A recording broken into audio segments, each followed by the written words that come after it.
Before we begin tonight, a quick and very genuine thank you to Imogen, who suggested this story. And if you are listening to this on Spotify right now, whether you're tucked in, drifting off, or somewhere in that soft middle place between waking and sleep, please consider leaving us a review. It takes 10 seconds, it costs you nothing, and it means the world to this little channel. Alright, let's go somewhere strange. There is a house in the English countryside, a quiet village called Doddleston in the county of Cheshire. It sits behind hedgerows and beneath grey skies, the kind of village that seems to belong to a different era simply by existing. The streets are narrow, the stones are old. The past in a place like this does not feel very far away at all. In the early 1980s, a man named Ken Webster moved into a house in that village. He brought with him the ordinary machinery of a modern life, a BBC microcomputer, a small desk, a kettle, the usual things. He was not a mystic. He was not particularly interested in the paranormal. He was, by all accounts, a thoughtful, curious, rational person who happened to find himself at the centre of something that has never been explained. The messages began without warning, not typed, not programmed, not triggered by any known input. They simply appeared on the screen of a machine that was supposed to be incapable of producing them. Words formed in a language that did not belong to the 1980s. Sentences that referenced a world that had not existed for 500 years. And those words somehow responded. Not recorded, not playback. Live, interactive, real. What Ken Webster and his colleagues documented over the months that followed became known as the Doddleston case, catalogued in a book called The Vertical Plane, quietly filed under paranormal curiosity and largely forgotten by mainstream discourse. Skeptics called it a hoax. Researchers called it an anomaly. Nobody called it what the evidence, taken in full, increasingly and uncomfortably suggests it might have been. The first documented breach in a system of time-layered communication that humanity had stumbled into entirely by accident. And something else, something patient, structured and deliberate, had been waiting on the other side of it for a very long time. Act 1. The signal in the machine. To understand what happened in Doddleston, you first need to understand what was not supposed to be possible. The BBC Micro was released in 1981. It was a remarkable machine for its time, compact, capable, beloved by schools and hobbyists across the United Kingdom. It ran on a MOS technology 6502 processor. It had, depending on the model, between 16 and 32 kilobytes of RAM. It was by any reasonable technical definition a simple device. A tool for learning to code, a household curiosity, a machine that did exactly what you told it to do and nothing else. Ken Webster and his colleagues used their BBC Micro for entirely ordinary purposes: work, notes, the small computations of daily life.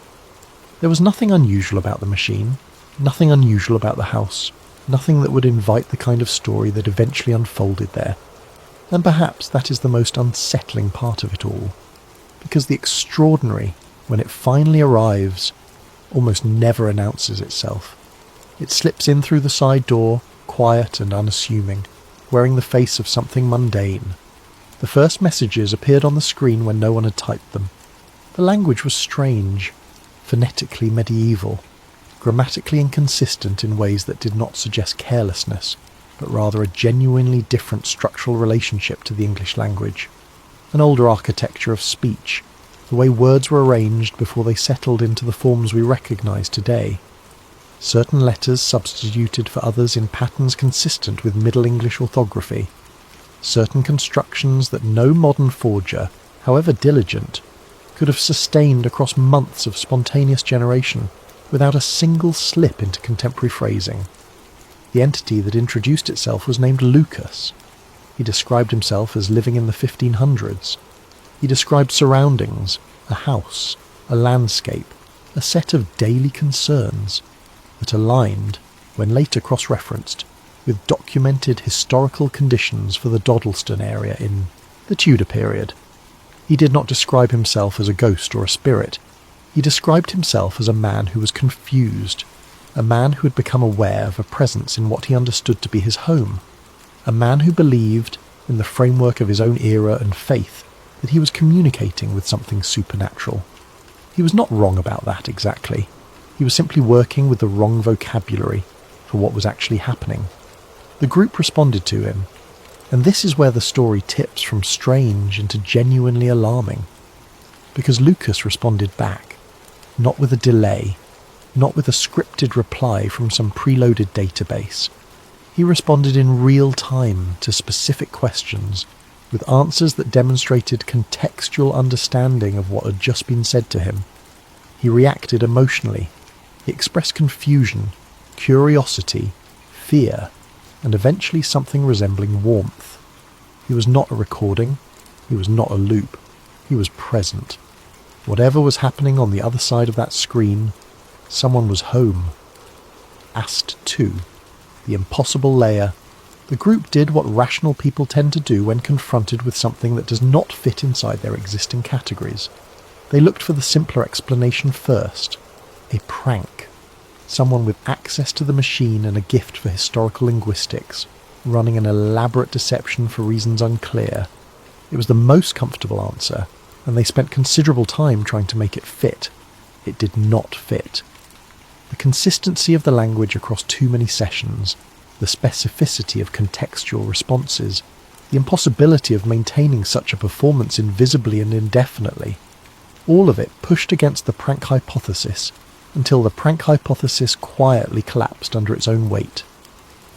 A psychological experiment.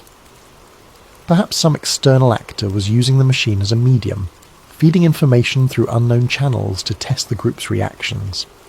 This theory had more traction for a while, and there is a version of it, a version we will return to, that turns out to be uncomfortably accurate, though not in the way the group initially imagined.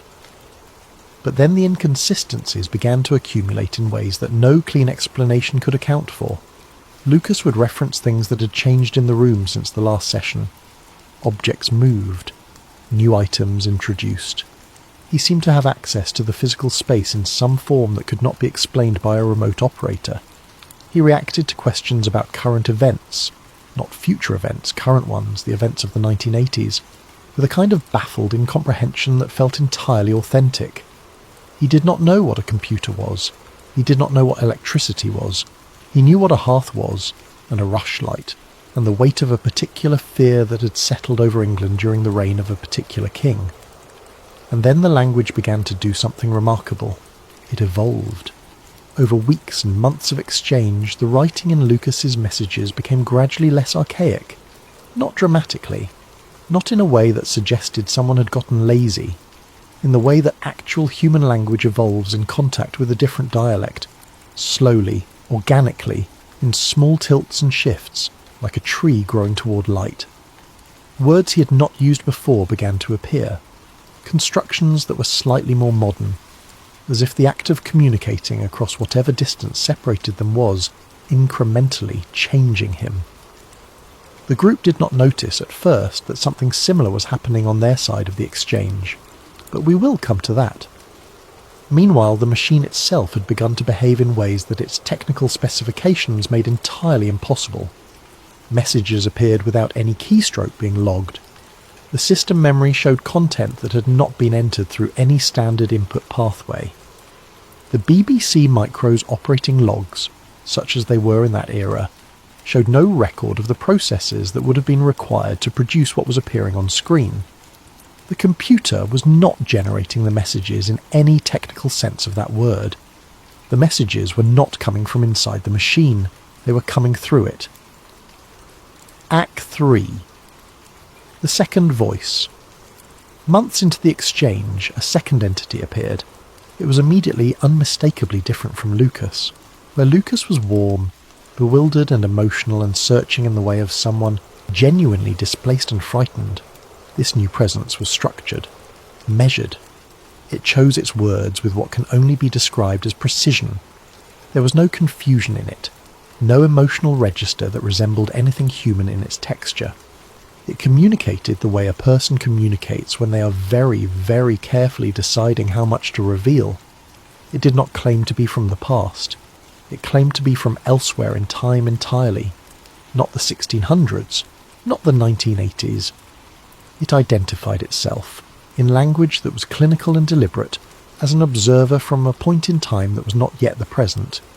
It spoke about the exchange between the group and Lucas, the way a researcher speaks about subjects in a study, with interest, with distance, with the specific affect of someone who already knows the outcome of the experiment they are watching. It offered them a correction. "You're not speaking across time," it told them. "You're speaking through a convergence." The group spent considerable time trying to understand what that meant. The entity was not particularly forthcoming with elaboration. It answered questions selectively, declined others entirely, and seemed to have a clear internal sense of what it was and was not willing to disclose. What it did offer, across multiple sessions, assembled itself gradually into something that, even now, even at this distance of decades and with full awareness of how easily such things can be dismissed, is difficult to read without a creeping sense of recognition. The entity knew things it should not have known. Not about the group specifically, though there were moments of that too, which we will return to, but about the nature of what was happening. It seemed to understand the mechanism of the exchange in a way that the group did not, and it explained fragments of that mechanism in terms that the physics of 1980s England had no framework to accommodate. The terms it used, however, are ones that physicists have since spent considerable effort trying to formalise, and some of them have come closer to succeeding than anyone is entirely comfortable admitting. Act 4. The Vertical Plane. Ken Webster eventually titled his account of these events, The Vertical Plane. It was a phrase drawn from something that had emerged in the exchanges, a way of describing the relationship between the different time points that seemed to be in contact through the Doddleston house. In the popular understanding of time, the understanding most of us carry through daily life without examining it too closely, time is a line, a river, a road. You move along it in one direction, from past to future, carried by the current of cause and effect. The past is behind you and cannot be revisited. The future is ahead of you and has not yet arrived. You exist at a single point on that line, always moving, never still. This is a remarkably useful model for navigating ordinary life. It is also, according to almost everything modern physics has managed to establish about the actual structure of space-time, not quite right. Einstein's equations describe time as a dimension, the fourth dimension, woven together with the three spatial dimensions into a fabric called space-time. In that fabric, past, present and future do not exist in a strict sequence so much as they coexist as positions within a geometry.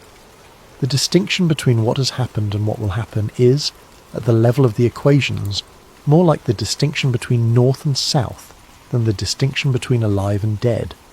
It is a matter of coordinate, not category. The Doddleston entity described something consistent with this, but it went further. It described time not as a single fabric, but as a layered system. Sheets stacked on top of each other, each representing a different moment or era, each occupying what you might call the same location in space while being separated in the temporal dimension. Under ordinary conditions, those layers do not interact. They are parallel, each sealed from the others by the sheer energetic distance between them. But certain locations, the entity explained, have thinner boundaries between layers, weak points, places where the temporal insulation between eras is compromised by some combination of geological, electromagnetic, and this is the part that stretches credulity until you sit with it long enough, historical factors. Places where the weight of repeated human experience across centuries has worn the boundary between time layers down to something that, under the right conditions, can be crossed.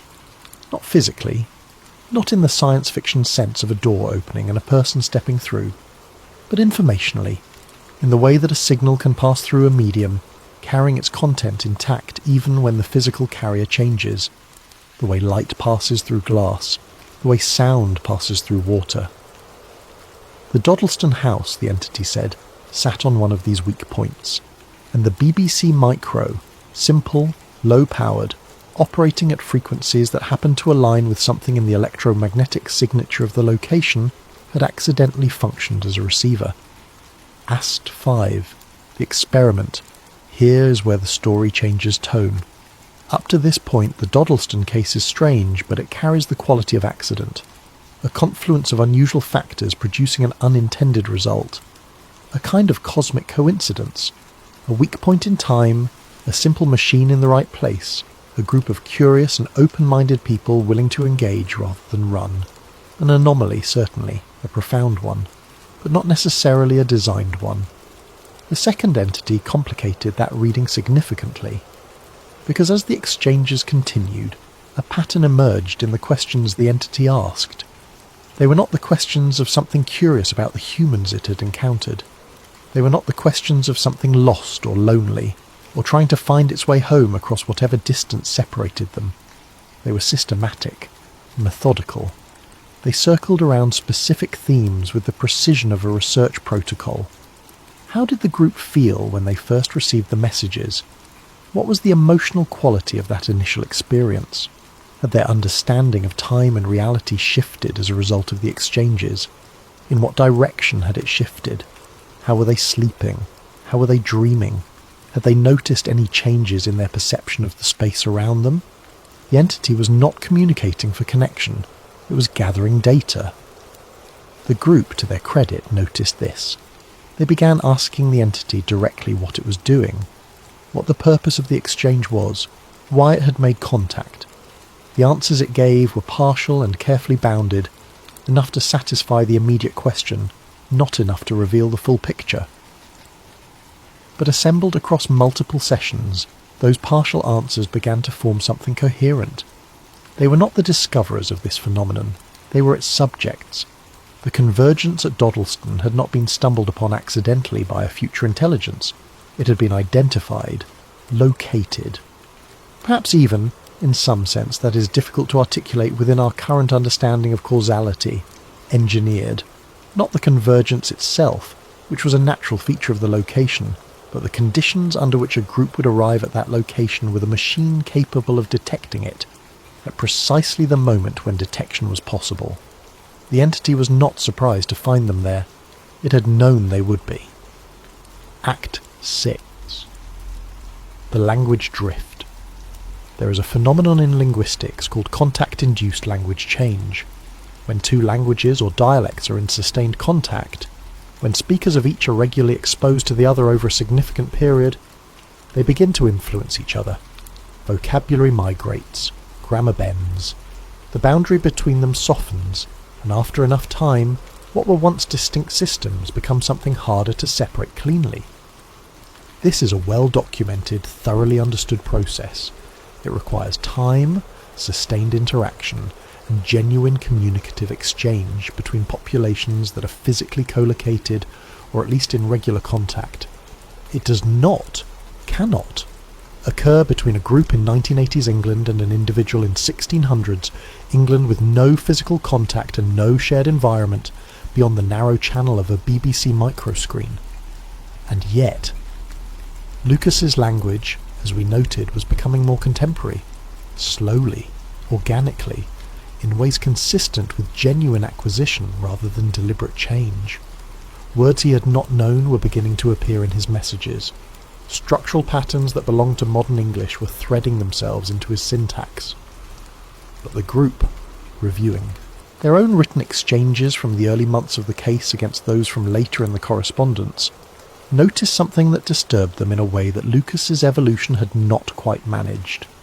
Their own language was changing, not dramatically, not in a way that anyone outside the situation would have immediately flagged, but in their private notes, in their letters to each other about the case, in the informal written communication that surrounded the exchanges, archaic constructions had begun to appear, phrasings that belonged to an older era, turns of speech that none of them would have used naturally before all of this began.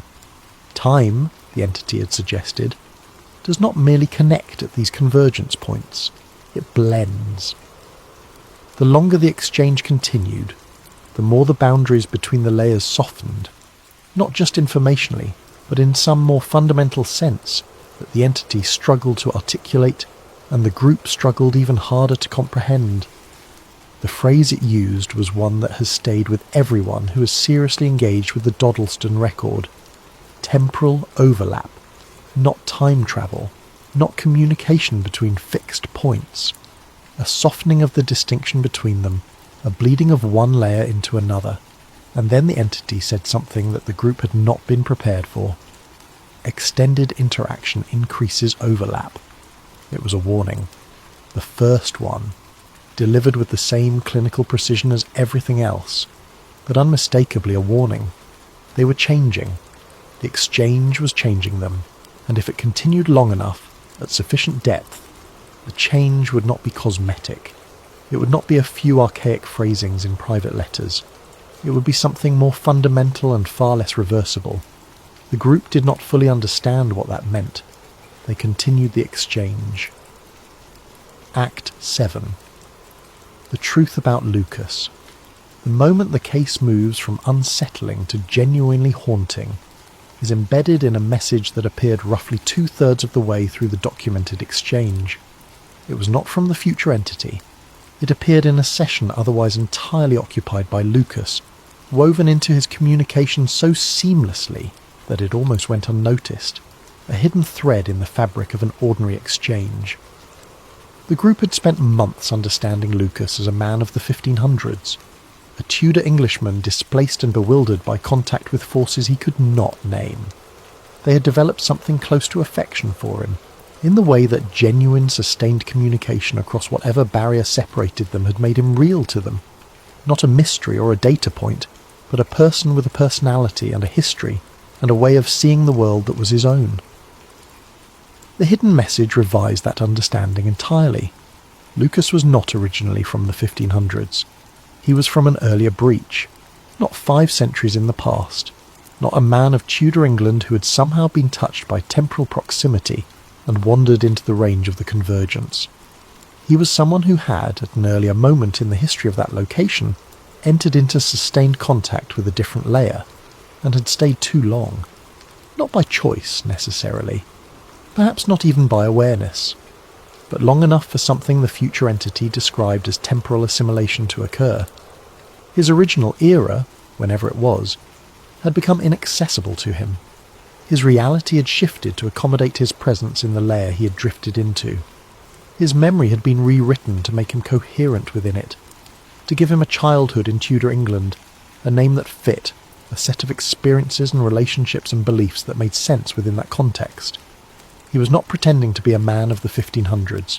He was not performing it. He had become it, because the alternative, a person unmoored from any temporal context, is something that reality apparently does not permit. Time corrects. That is what the entity said. It was one of the most precisely articulated statements in the entire record, and it is the one that is hardest to let go of once you have understood it. Time does not simply connect across convergence points. It has a self-correcting property, a homeostatic function, the way a biological system has mechanisms that push it back toward equilibrium when it is disturbed. A person who crosses into a layer that is not theirs does not remain a paradox indefinitely. Over time, the layer absorbs them, adjusts to contain them, fills in the gaps with a history that makes their presence there comprehensible. Lucas had not crossed willingly.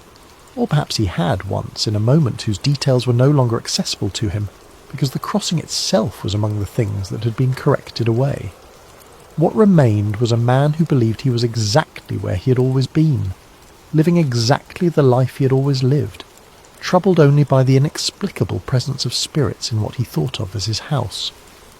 The warning embedded in this revelation was not subtle. Extended interaction increases overlap, and if the overlap continues long enough, you become the layer. Act 8. The map. By this point in the exchange, the group had accepted, with the resigned clarity of people who have exhausted every alternative, that they were dealing with something real. Not real in the sense that they could explain it or integrate it into any existing framework without violence to that framework, but real in the sense that it was consistent, sustained, internally coherent, and producing effects in the world around them that could not be attributed to imagination or error. The future entity, perhaps sensing that the time for restraint had passed, began to disclose more. Doddleston, it explained, was not unique. There were others, not dozens, not scattered curiosities distributed randomly across the planet in the way that folk legends might suggest. Every ancient site and sacred spring a potential convergence point. The entity described something far more specific than that. A network of locations geographically distributed, with a set of identifiable characteristics that distinguished them from ordinary geography. Electromagnetic signatures, geological formations, a quality it described, and the group found this particularly striking, as historical depth. Places where human habitation and activity had been continuous for long enough and intense enough to somehow contribute to the weakening of the temporal boundary at that location, as if time, worn thin by the weight of human experience pressing against it from one side, eventually develops points of weakness in the fabric that separates its layers. These points were being mapped, not by the group, not by any institution they could name, by the entity, by whatever system or organisation or intelligence existed in the future from which it operated. And the mapping was not a passive academic exercise. The entity was not cataloguing these locations out of scholarly interest or historical preservation instinct. It intended to use them. For what purpose exactly it declined to specify. But the character of its answers, the careful boundaries it drew around certain questions, the specific things it would and would not discuss, suggested that the purpose was substantial, that these convergence points, this network of temporal weak spots distributed across the surface of the Earth, represented something of enormous strategic value to whatever future the entity came from. The Doddleston exchange, from this perspective, was not an isolated incident being studied for its own sake.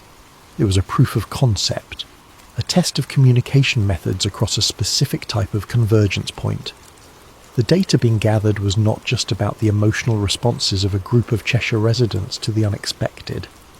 It was about the mechanisms of the exchange itself, what worked, what degraded over distance and time, what kinds of information could be transmitted accurately, and what kinds were lost or distorted in the crossing.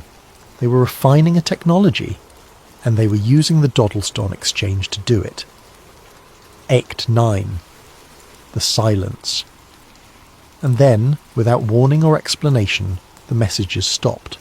Not gradually, not with a farewell, not with any of the conversational signals that might indicate a deliberate ending. A closing statement, a final exchange, a sense of completion or conclusion. One session, the screen held its familiar strange words. The next, it did not. The BBC Micro sat in its place in the Doddleston house, and behaved exactly as it had before any of this began. An ordinary machine performing ordinary functions, with no trace in its memory or its logs of what had passed through it over the preceding months. The group was, by all accounts, profoundly affected by the silence, not simply confused by it, affected by it, in the way that the sudden end of a genuine relationship affects a person.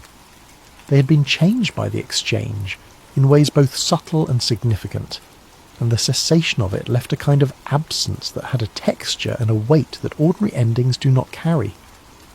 In the years that followed, the Doddleston case entered the uncomfortable category that genuine anomalies tend to occupy in the modern information landscape.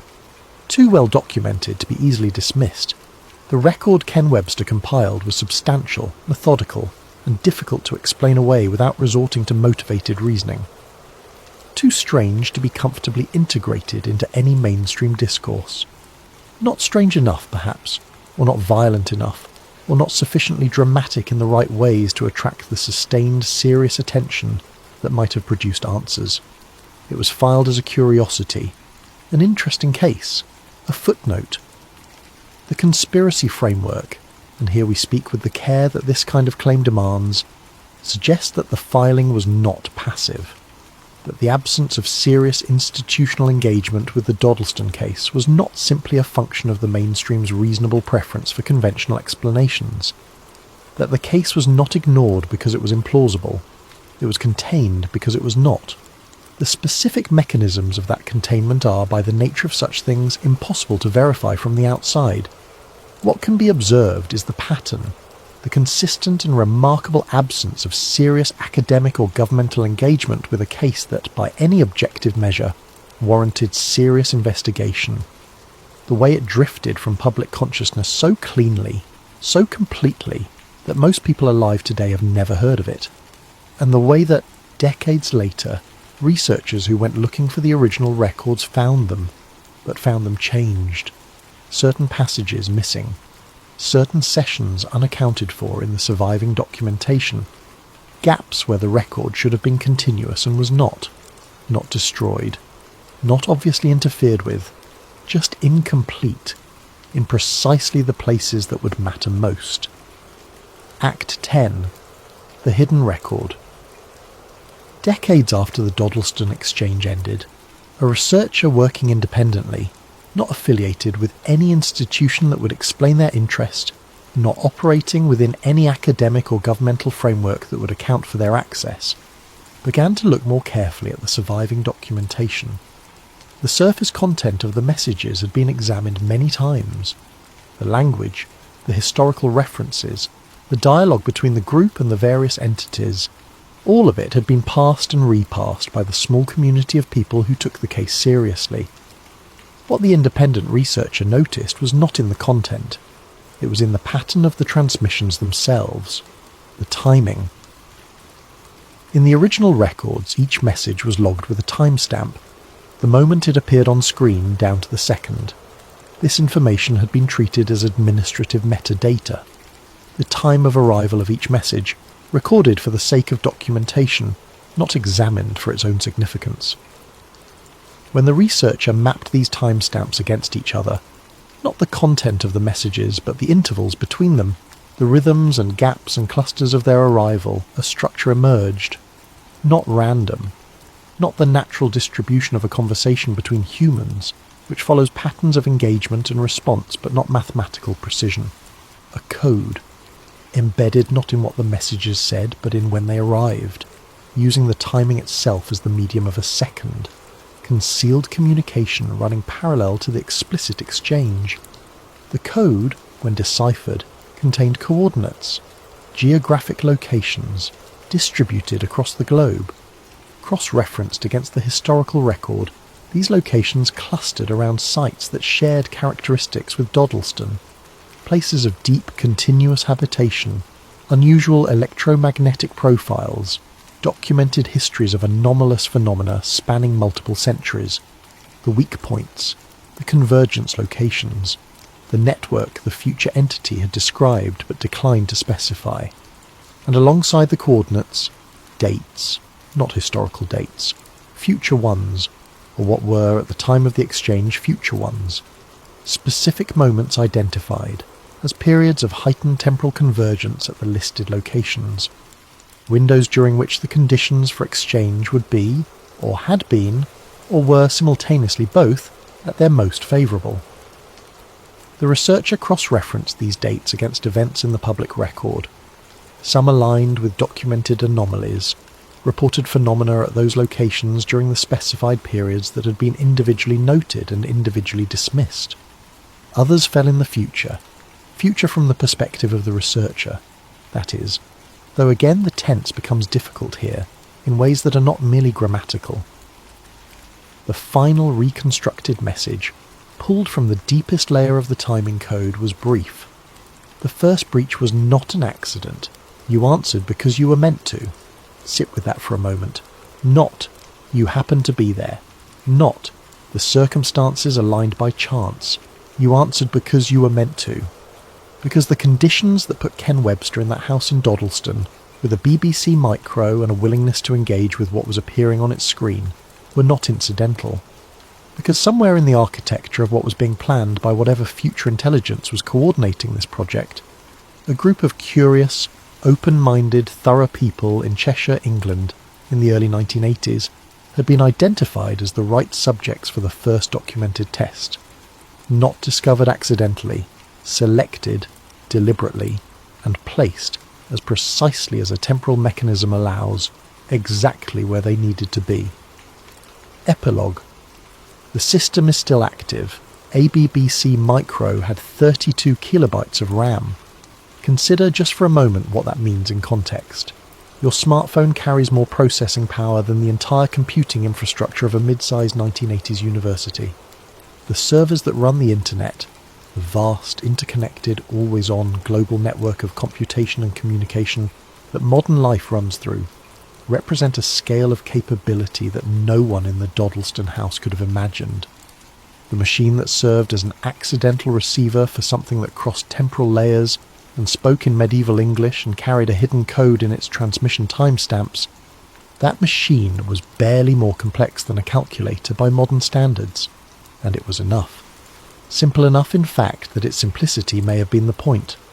The future entity noted that early computers, due to their architectural simplicity, accidentally acted as receivers. Their lack of complexity meant their signal environment was clean, their processing unpolluted by the noise of sophisticated operating systems and encrypted network traffic and the constant background radiation of a planet-wide digital infrastructure.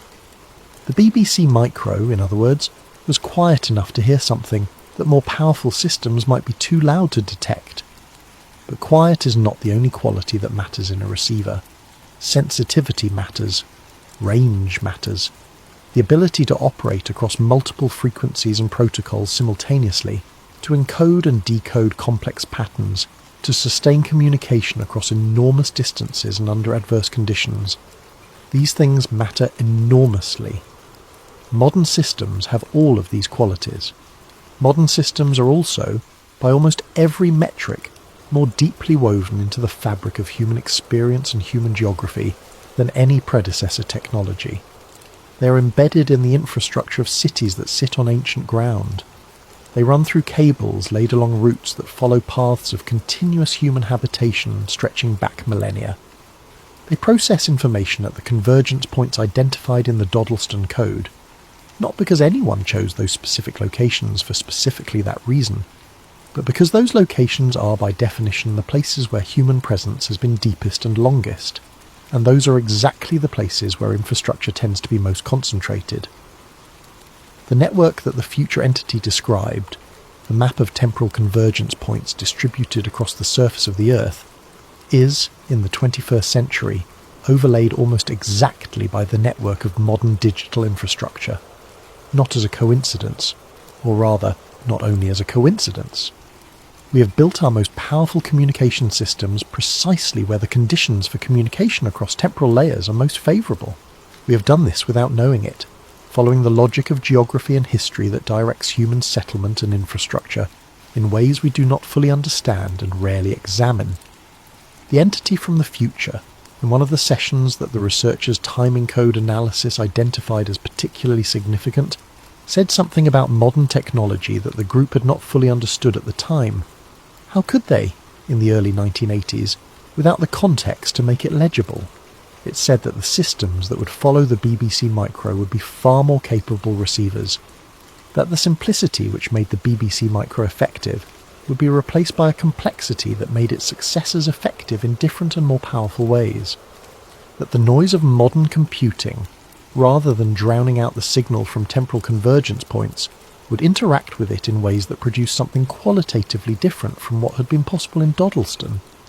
Not a single exchange between a small group and two entities across a narrow channel, something broader, more diffuse, distributed across the entire network simultaneously, in ways that no individual user would recognize as a temporal signal, because the signal would be woven into the texture of ordinary digital experience, indistinguishable from the inside, from the background hum of modern connectivity. We have all felt at some point the peculiar sensation of the internet behaving as though it knows something about you that you did not share. The recommendation that is too precise. The advertisement that arrives at the exact moment you are thinking about something you had not typed or searched or said aloud. The news story that surfaces at the moment it feels most personally relevant. The connection that appears between two things you were separately considering, surfacing through an algorithm that has no obvious reason to know you were considering either of them. The standard explanation is data, surveillance, the vast apparatus of behavioural tracking that modern platforms deploy to model users with sufficient precision that these coincidences are statistically inevitable. That explanation is not wrong. but it may not be complete. Because if the future entities model is correct, if the temporal convergence network is real, if it has been identified and mapped and its exploitation is ongoing by a future intelligence whose capabilities dwarf anything we currently possess, then modern digital infrastructure is not merely a communication network in the ordinary sense. It is a receiver array of unprecedented power and geographic distribution, sitting directly on top of the points where temporal layers are thinnest, humming with the processing power to handle signals that a BBC micro could only barely detect, embedded so thoroughly in the fabric of the modern life that whatever comes through it would be invisible to anyone who did not already know what to look for. And the data that flows through it, the extraordinary, incomprehensible volume of human thought and behaviour and communication that modern networks carry, would be, from the perspective of the future intelligence conducting the kind of study the Doddleston exchange suggested, the most comprehensive record of a civilization that has ever existed, far more comprehensive than what could be gathered from a small group in Cheshire with a BBC micro, far more useful for whatever comes next. Ken Webster titled his book The Vertical Plane. He was reaching, with that phrase, for something he could feel the shape of but could not fully articulate. The idea that time is not a horizontal road but a vertical stack, and that at certain moments in certain places the layers of that stack press close enough together that something passes between them. He was right about the shape. He may have underestimated the scale, because if the system is still active, if the mapping project continued after Doddleston, if the network of convergence points has been fully charted, if modern infrastructure has been, knowingly or otherwise, built on top of it, then we're not talking about a single breach in a quiet house in Cheshire. We're talking about an open channel, planet-wide, always on, running through every server and cable and wireless signal that carries the ordinary traffic of connected modern life. And somewhere on the other side of it, something is still listening, still gathering data, still adjusting the experiment. Final reflection. We thought we were receiving messages from the past. We assumed, in the comfortable logic of people who understand themselves to be at the leading edge of history, that if something reached backward through time it would reach toward us. Because we are the future, and the future is where the answers are. We are the ones doing the discovering. We are the ones with the power and the technology and the accumulated knowledge of centuries. If anything is crossing temporal layers, surely it is crossing toward us. But that final message, reconstructed from the timing code buried in the Doddleston exchange, suggests a different reading entirely. We were not the future those messages were meant to reach. We were the past. The first breach, the entity said, was not an accident. The group answered, because they were meant to. Placed there, not by the accident of real estate and computing history, but by the deliberate design of something that exists in a future so far beyond our own that our present moment, our satellites and smartphones and server farms, and the whole vast apparatus of what we call modern technology, looks from there the way the BBC micro looks from here. Simple, quiet. A primitive receiver at a convergence point that had been identified long before anyone living in the 1980s was born. We confirmed we exist in the future they were building, not as participants in that building, as data points within it, as evidence gathered across decades of expanding digital infrastructure and increasing temporal overlap that the project initiated in a quiet house in Cheshire had achieved what it set out to achieve. The question that remains, the one that the full body of the Doddleston evidence taken seriously and followed where it leads will not let go of, is not whether this is real. The question is what exactly is being built in the future that reaches back through every convergence point on the map. What the data gathered from Ken Webster's living room, and from the billions of digital interactions that have followed in the decades since, is being used to construct. And whether whatever it is, whatever great and patient and extraordinarily long-term project, is being assembled in a future we cannot yet see, whether it intends for us to be part of it, or simply part of what it requires. There is a particular quality to questions that have no comfortable resolution. They do not vanish when you stop thinking about them. They settle into the background of ordinary experience and alter it, subtly, persistently, in the way that knowing something changes the texture of not knowing its implications. You carry them the way you carry a stone in your pocket, aware of the weight even when your attention is elsewhere, reaching for it in quiet moments without quite deciding to.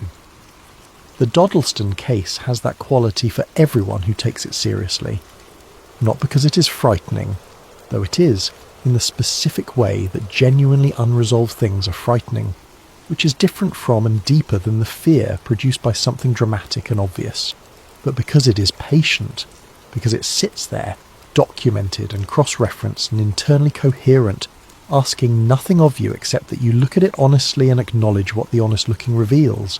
And what it reveals, for those willing to follow the thread without flinching, is a picture of human existence within time that is not the picture most of us carry. We think of ourselves as the forward edge of history, the living present, always moving into a future that has not yet been written. We understand our choices as genuinely open, our futures as genuinely undetermined, our lives as the source of whatever comes next, rather than as the content of something already in progress. The Doddleston evidence suggests that this understanding, however useful and however deeply felt, may be incomplete. Not wrong exactly. The choices are real. The future is genuinely uncertain from within any given present moment. The feeling of moving forward through time is not an illusion, but it may be the experience of something larger than itself, a present moment that is also, from some vantage point sufficiently removed from it, already past, already documented, already the object of study by minds operating in a future whose distance from us we cannot measure. The entity that spoke through the Doddleston exchange was not malevolent. Nothing in the documented record suggests hostility or harm. It was careful, restrained, selective about what it disclosed. The behaviour not of something that wished the group ill, but of something with a responsibility to manage the exchange in a particular way, for reasons that the group were not yet equipped to understand. It warned them about the risks of extended temporal overlap.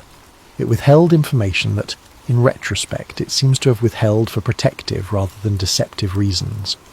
Whatever it was, it did not appear to want them hurt, but it was not on their side in any simple sense either. It had an agenda that extended far beyond the well-being of the specific humans it had contacted, in the way that a researcher can genuinely care about the welfare of study participants, while remaining oriented primarily toward the goals of the research itself. It was engaged in something large and long-term and consequential, and the group in Doddleston were, in the context of that project, a significant but ultimately local concern. This is perhaps the most humanizing detail in the entire record, because it is exactly the kind of relationship humans have with each other, across scales of power and time. The archaeologist who cares about the people whose remains they excavate, and who nonetheless remains primarily oriented toward the knowledge those remains can yield. The historian who is genuinely moved by the lives they research, and who nonetheless treats those lives as material for a larger argument. The anthropologist who develops real affection for the community they study, and who nonetheless publishes findings that serve an academic discourse the community itself will never read. The future entity was not a villain.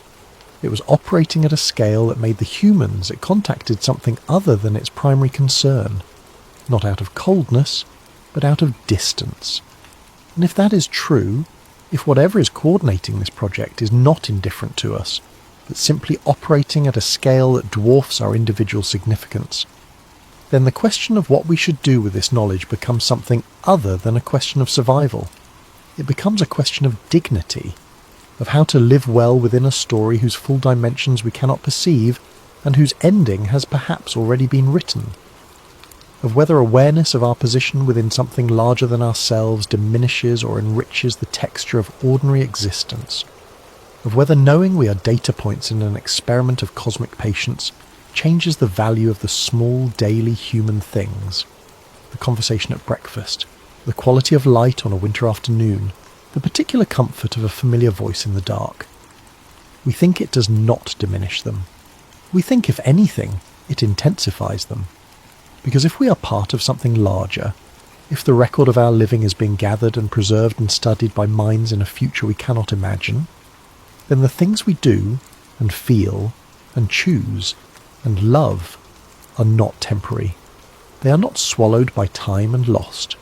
They become part of the record, part of whatever picture is being assembled patiently from all the data points of all the ordinary and extraordinary human lives that have touched the convergence points and left their impression there.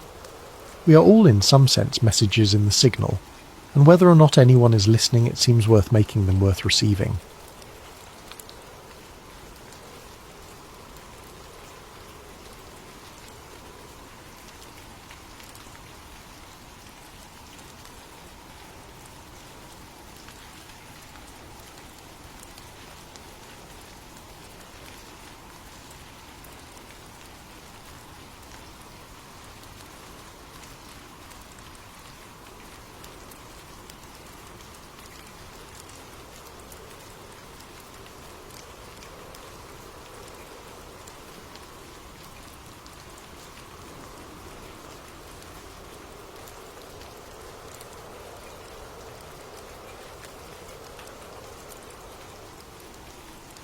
Before we begin tonight's journey into one of the most quietly persistent questions in conspiracy research, I want to ask for your support.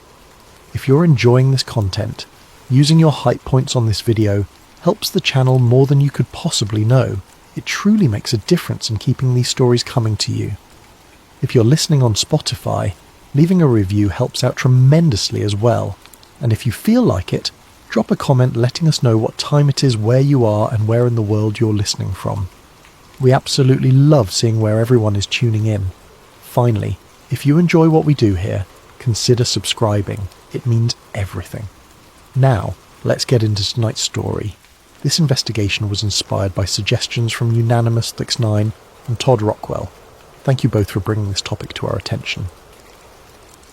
The sky doesn't make noise when you look at it. It doesn't resist observation. It simply exists, vast and indifferent, exactly as it has always appeared to be. But somewhere in the archives of human thought, buried beneath centuries of scientific consensus and cultural agreement, there exists a question that refuses to disappear completely. What if everything we believe about the sky is wrong? Not metaphorically wrong, not philosophically incomplete, actually structurally, fundamentally wrong. The thought arrived on a Tuesday evening, unremarkable in every way except for the conversation that wouldn't leave my mind. I had been reading through old cosmological texts, the kind of material that rarely surfaces in modern education, but exists in abundance if you know where to look. Religious manuscripts, ancient astronomical records, pre-scientific descriptions of the universe written by cultures separated by thousands of miles and centuries of time, and they all said the same thing.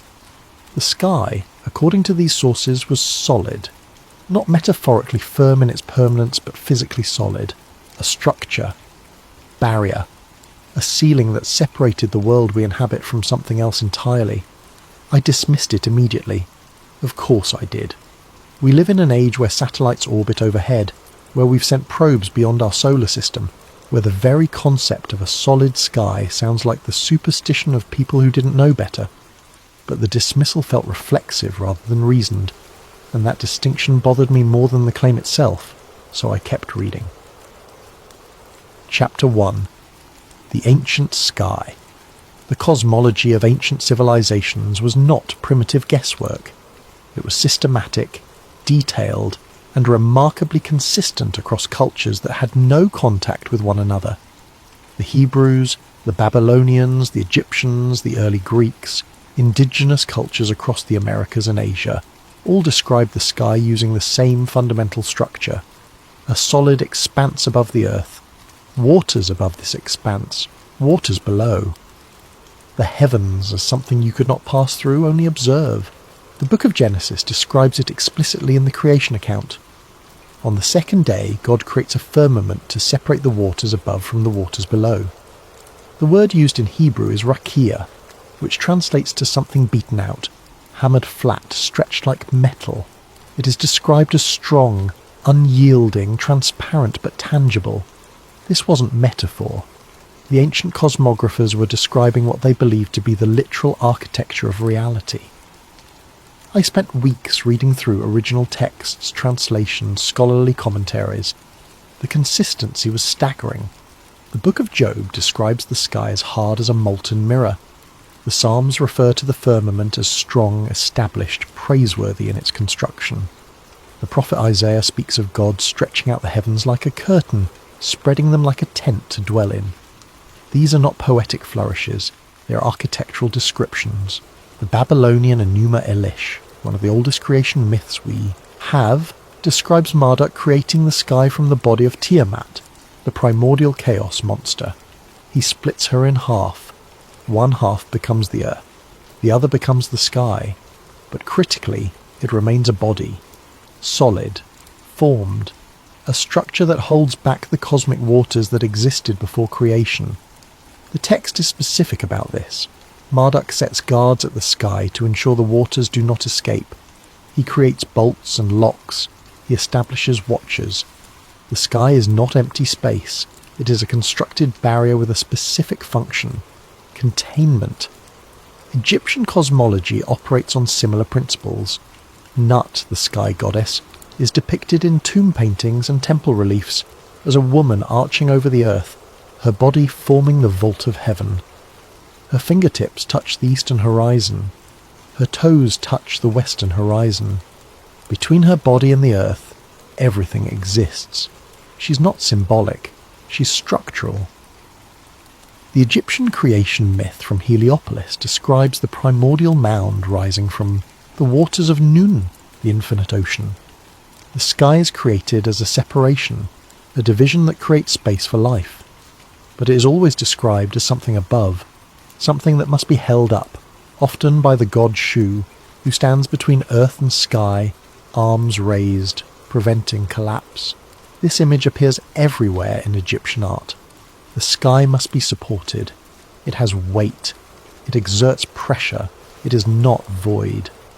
Hindu cosmology takes the layered approach. The universe consists of multiple lokas, or realms, stacked vertically. Above the earth is the atmosphere, then various celestial realms, then the abode of the gods. Each layer is distinct, separated by boundaries. The highest realm, Brahma Loka, sits at the top, but even it is contained within a larger cosmic structure. The Rig Veda, one of the oldest religious texts in existence, describes the sky as being held up by pillars.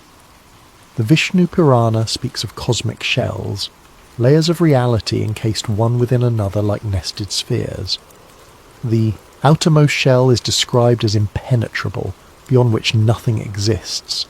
In China, ancient cosmology described the sky as a dome or canopy covering a square earth. The Zhoubi Suanjing, an astronomical text from around the 1st century, presents calculations based on the sun moving in a circular path above a flat plain beneath a celestial dome. The text includes mathematical formulas for predicting solar and lunar positions based on this model. These weren't religious texts, they were technical manuals. In the Americas, the pattern continues. The Hopi emergence narrative describes the people travelling upward through multiple worlds, each with its own sky ceiling. When the sky of one world became corrupt or exhausted, the people would find a sipapu, an opening, and climb through to the next level above. The Maya developed one of the most sophisticated astronomical systems in the ancient world. They could predict eclipses centuries in advance. They tracked Venus with precision that rivals modern calculations. Their long count calendar is a mathematical achievement that still impresses scholars, and yet they describe the sky as bounded. The Maya cosmos consisted of 13 layered heavens above the earth and 9 layered underworlds below. Each level was distinct, ruled by different gods, accessible only through death or shamanic journey. The sky was not infinite, it was structured, divided, ordered. The Aztec cosmology follows similar patterns.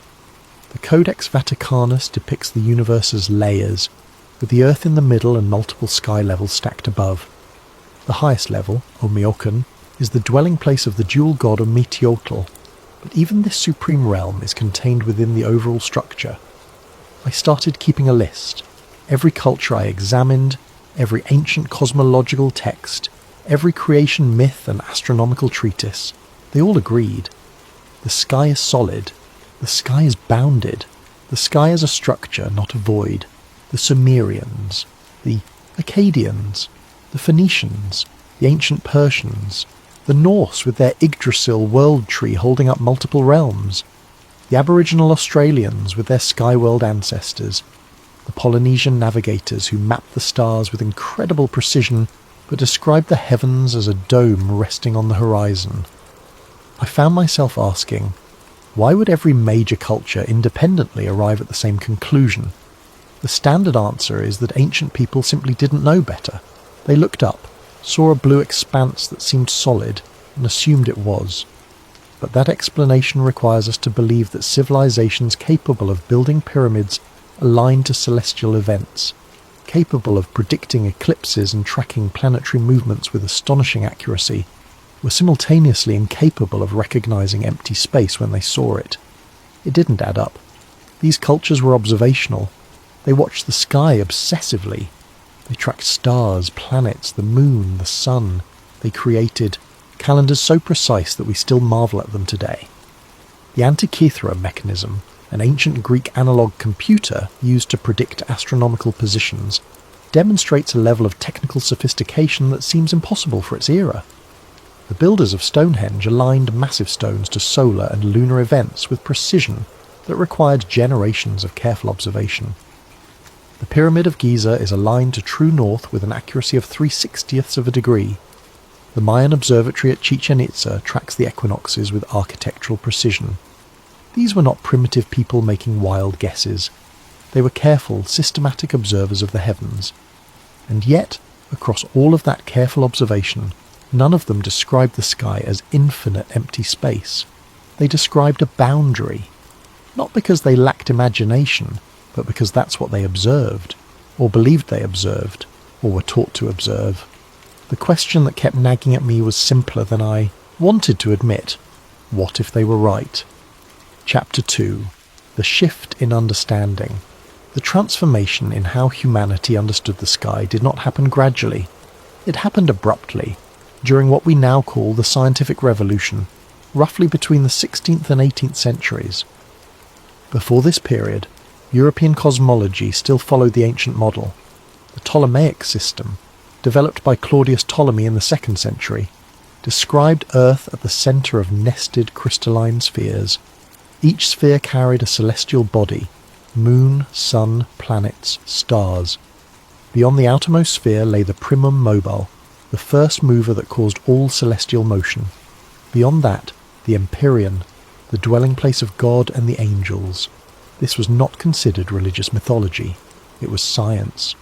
Ptolemy's Almagest was the authoritative astronomical text for over 1,000 years.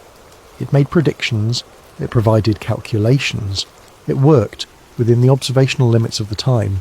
The sky was the firmament. The heavens were layered spheres, and Earth sat at the centre of a bounded creation. This was not controversial. It was simply how things were understood to be. University professors taught it, navigators used it, the church endorsed it, but so did secular scholarship. Then, within the span of a few generations, everything changed. In 1543, Nicholas Copernicus published De Revolutionibus Orbium Coelestium, proposing that the sun, not Earth, sat at the centre of the cosmos. The book was dedicated to Pope Paul III and presented as a mathematical convenience, a way to simplify calculations, not necessarily a claim about physical reality. The introduction, written by Andreas Osiander without Copernicus's knowledge, explicitly stated that the heliocentric model was merely a computational tool, not a description of how things actually were. This disclaimer allowed the book to circulate without immediate condemnation, but the idea was out, and it began to spread. In 1610, Galileo Galilei turned his telescope to the sky and observed moons orbiting Jupiter. This was significant because it proved that not everything in the heavens orbited Earth. If Jupiter had its own satellites, then the Ptolemaic model of Earth-centered spheres was incomplete at minimum, wrong at maximum. Galileo also observed the phases of Venus, which made sense in a heliocentric model, but required awkward explanations in a geocentric one.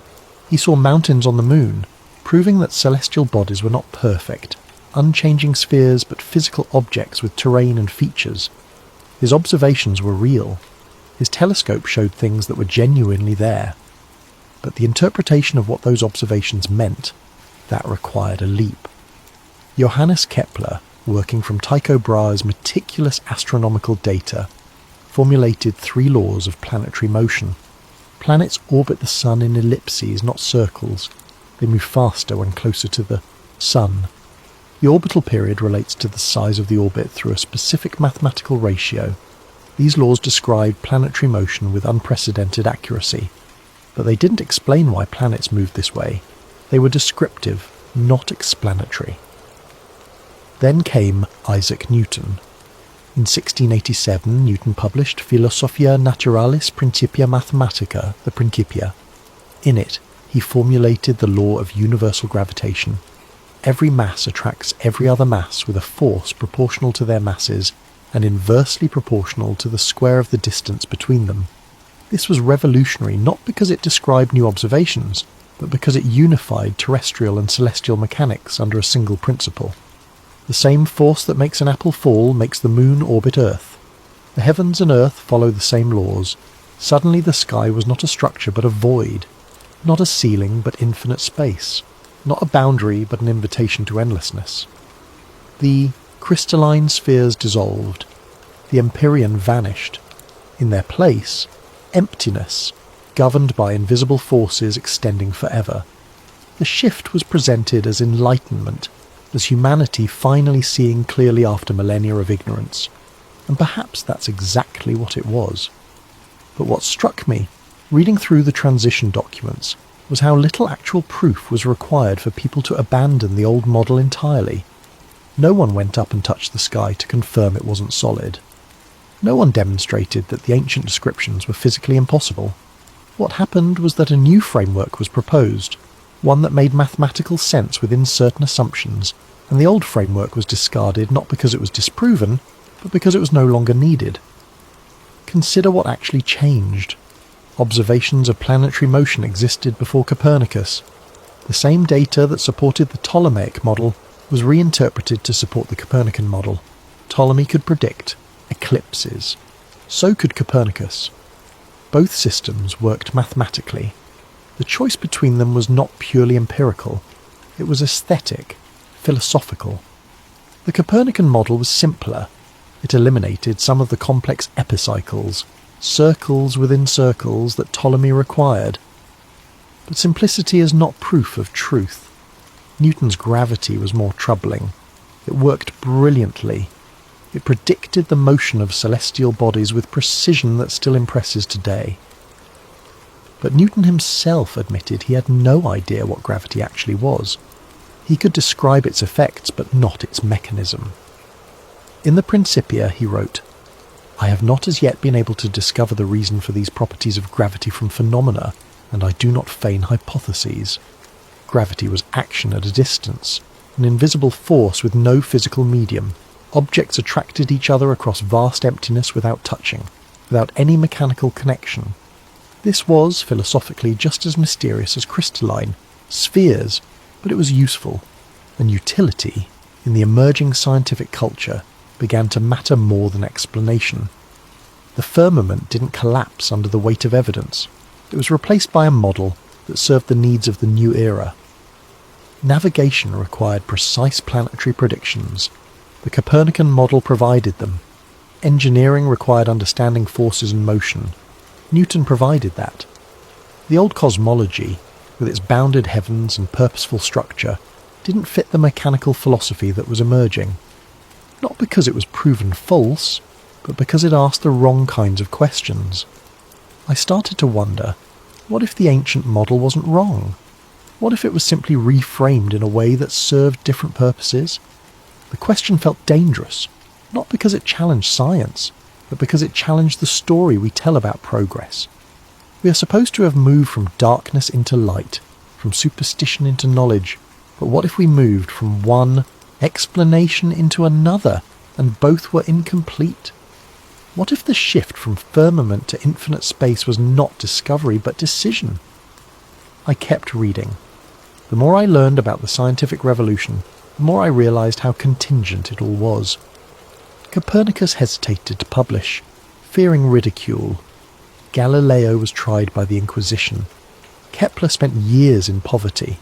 Newton had a nervous breakdown and abandoned science for alchemy and theology. These were not triumphant heroes effortlessly overthrowing ignorance. They were men struggling with ideas that didn't quite fit, models that explained some things but not others, observations that could be interpreted multiple ways. And in the end, the model that won was not the one that was proven true, but the one that proved useful. Useful for what? For the emerging commercial empires that needed navigation, for the burgeoning industrial economy that needed mechanics, for the philosophical project of replacing divine purpose with material causation. The infinite universe served those purposes, the bounded firmament did not. So the firmament disappeared, not because anyone went up and proved it wasn't there, but because the new story was more convenient than the old one. Chapter 3. The Modern Firmament Theory. The modern firmament theory is not what most people imagine when they hear the phrase. It's not a claim that the sky's made of glass or crystal. It's not about a literal dome you could touch if you flew high enough. It's about Earth as a contained system. I encountered the theory through forums, video essays, independent researchers who approach cosmology from outside institutional science. The tone varies wildly. Some approach it with religious conviction, others with scientific skepticism turned inward, still others with the calm detachment of people exploring an idea simply to see where it leads. But the core claim remains consistent. Humanity lives inside a closed environment. The sky in this model is not infinite. It is bounded, not by a visible wall, but by a barrier that prevents passage beyond a certain point. Space in this framework is not a place you can travel to. It is a region, a layer of the system, but not an exit. The stars are not distant suns trillions of miles away, but lights within the system itself, fixed or moving along predetermined paths. This is not presented as fantasy. It's presented as the result of questioning assumptions that have become so fundamental we no longer recognise them as assumptions. I started cataloguing the core arguments. They fell into several categories. First, the nature of Earth itself. Modern cosmology describes Earth as a sphere rotating on its axis once every 24 hours, orbiting the Sun at approximately 67,000 miles per hour, while the entire solar system moves through the galaxy at roughly 500,000 miles per hour. Firmament theorists ask, why don't we feel this motion? The standard answer is that we're moving with the Earth, so there's no sensation of velocity. But they counter. We feel motion in airplanes, we feel motion in cars, we feel the rotation of carnival rides, yet we feel nothing from Earth's supposed rotation, orbit, or galactic movement. The response involves reference frames and constant velocity versus acceleration. Objects in constant motion don't produce sensation unless they change speed or direction. Earth's rotation is constant, so we don't feel it. But firmament researchers push back. Earth's rotation should produce measurable effects. The Coriolis effect, yes, but also more direct evidence. Long-range artillery must account for Earth's rotation in their calculations. Snipers, in theory, should need to adjust for it, yet the adjustments are minimal or absent in practice. They point to experiments. The Michelson-Morley experiment in 1887 attempted to detect Earth's motion through the luminiferous ether. It found no motion. The experiment was repeated multiple times with increasingly sophisticated equipment. Same result, no detectable motion. The standard interpretation is that this disproved the ether theory and led to special relativity. But firmament theorists suggest an alternative. Maybe the experiment detected exactly what was there, an Earth that isn't moving. Second, the nature of water. Firmament theory emphasises that water always finds its level. Oceans, lakes, rivers, they form level surfaces. Water does not curve around spheres at the scale we observe it. The standard explanation is gravity.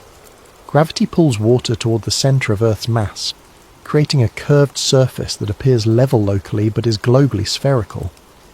Firmament theorists argue that this requires assuming what you're trying to prove. We know water is level. We observe this directly. The claim that it's actually curved relies entirely on accepting that Earth is a sphere. But if Earth is not a sphere, then water being level is exactly what we should expect. They point to large-scale observations.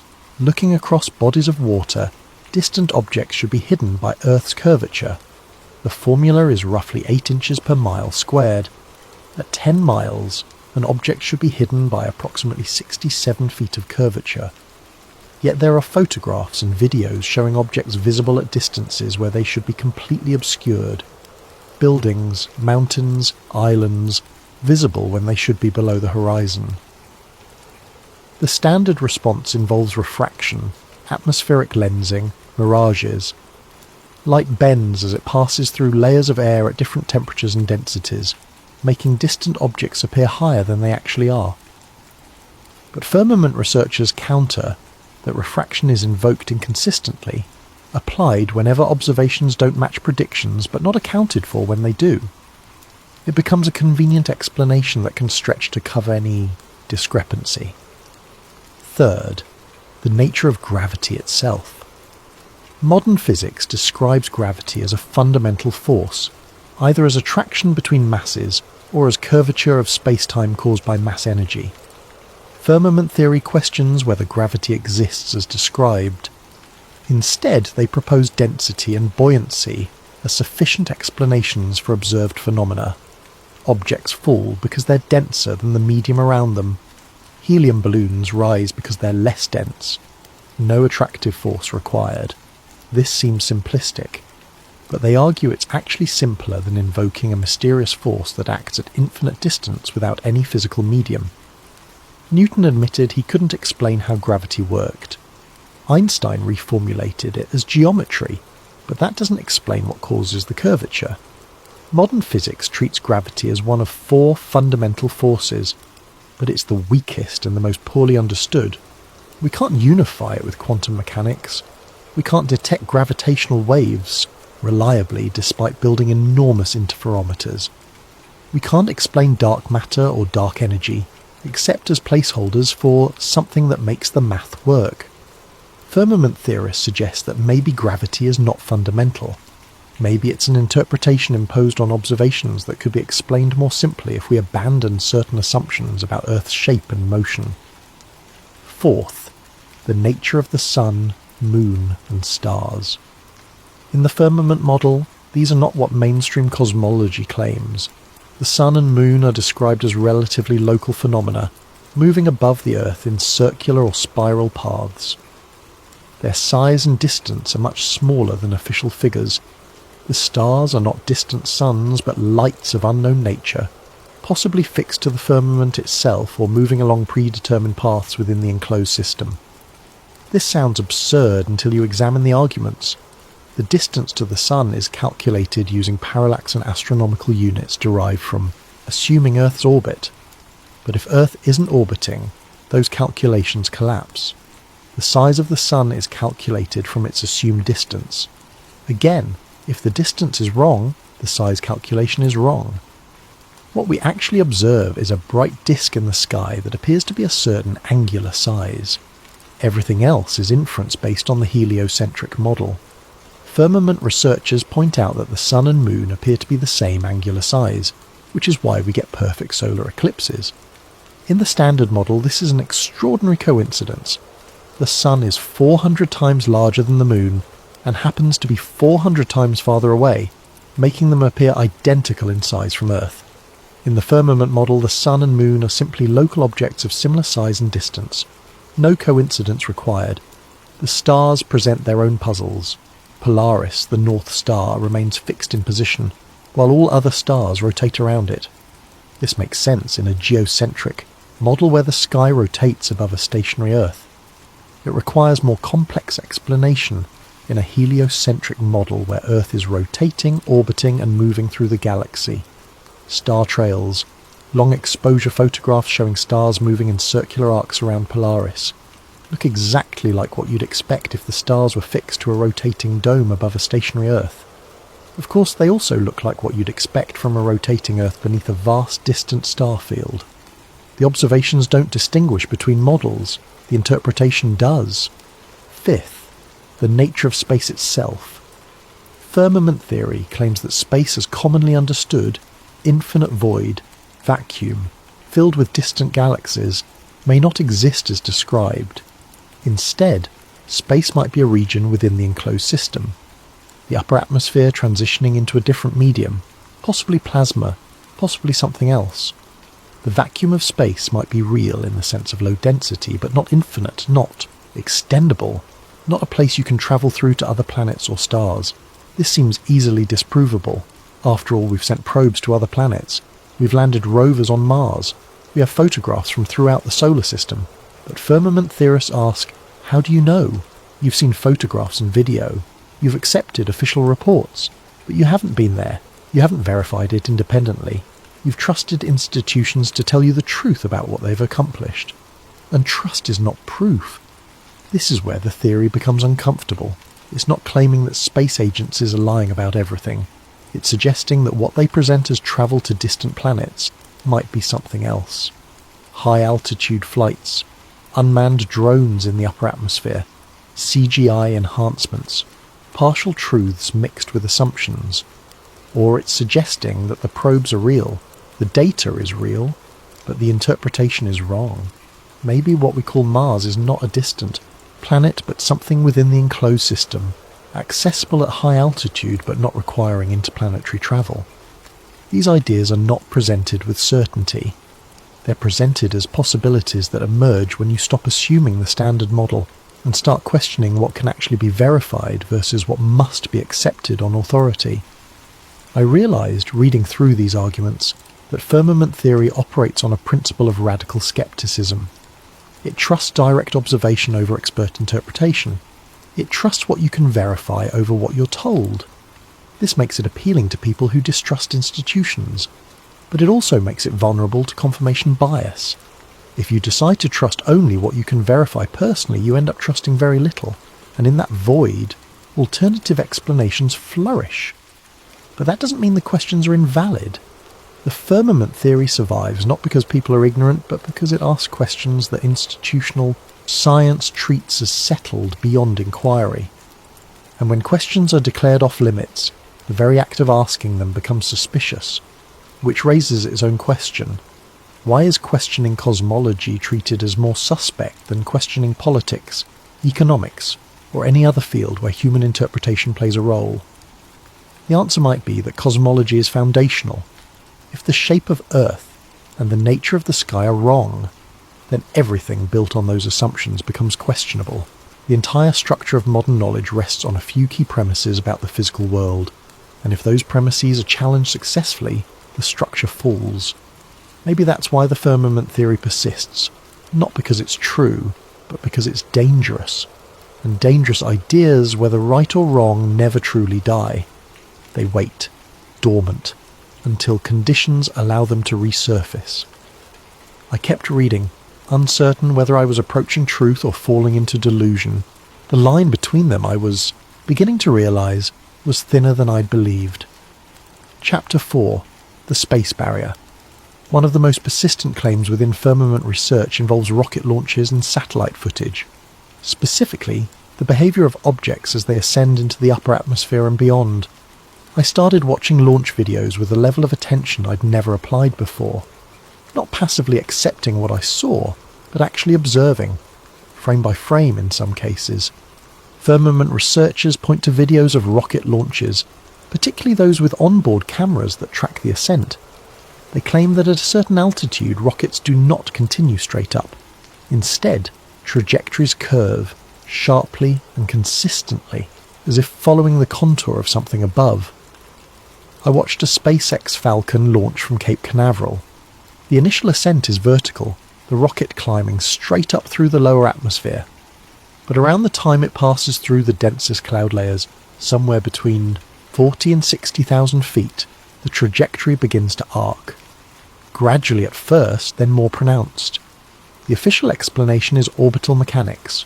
Rockets curve because they are entering orbit, which requires horizontal velocity, not just vertical ascent.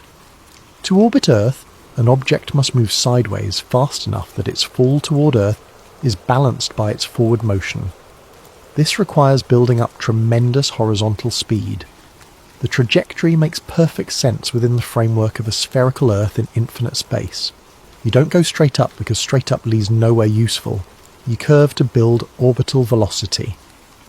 But firmament researchers argue that the curve is too consistent, too pronounced, too early in the ascent to be explained purely by orbital insertion. They suggest that rockets curve because they encounter a boundary, and the only way to remain aloft is to follow that boundary, rather than attempting to penetrate it. I watched more launches: Russian Soyuz, Chinese Long March, European Ariane, Indian PSLV. Every launch, regardless of the agency or the stated mission, followed the same pattern. Vertical ascent, then curve, then horizontal acceleration. Is this evidence of a barrier, or is it simply how orbital mechanics work? The answer depends entirely on which model you start with. I looked for videos of rockets attempting purely vertical flights, missiles designed to go straight up rather than achieve orbit. The footage was harder to find, but it existed. High-altitude research rockets, ballistic missile tests. These also curved, though their paths were different from orbital launches. Firmament theorists point out that no rocket maintains a purely vertical trajectory beyond a certain altitude. They all curve, they all level off, they all behave as if following the inside surface of a dome, but orbital mechanics requires curves. Missiles follow ballistic arcs governed by their velocity and angle of launch. The observations don't distinguish between models without already assuming one. Then there's the footage itself, or rather the lack of certain kinds of footage. Firmament theorists ask, why is there no unedited, continuous video of a rocket or probe leaving Earth's atmosphere and travelling into deep space? Every transition from Earth to space involves cuts, edits, camera switches. We see the launch, we see orbit, we see images from space, but we never see the journey between in real time. I searched extensively. I found promotional videos, compilation reels, documentary footage. NASA's archive contains thousands of hours of material. SpaceX live streams launches regularly. The International Space Station broadcasts continuously. But an uncut video showing the continuous transition from ground level to orbital altitude, I couldn't find one. The standard answer is practicality.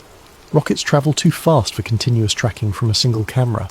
Distances are too vast for real-time transmission.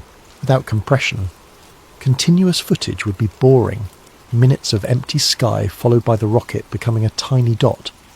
These explanations make sense, but the absence is noted, catalogued, treated as suspicious by firmament researchers.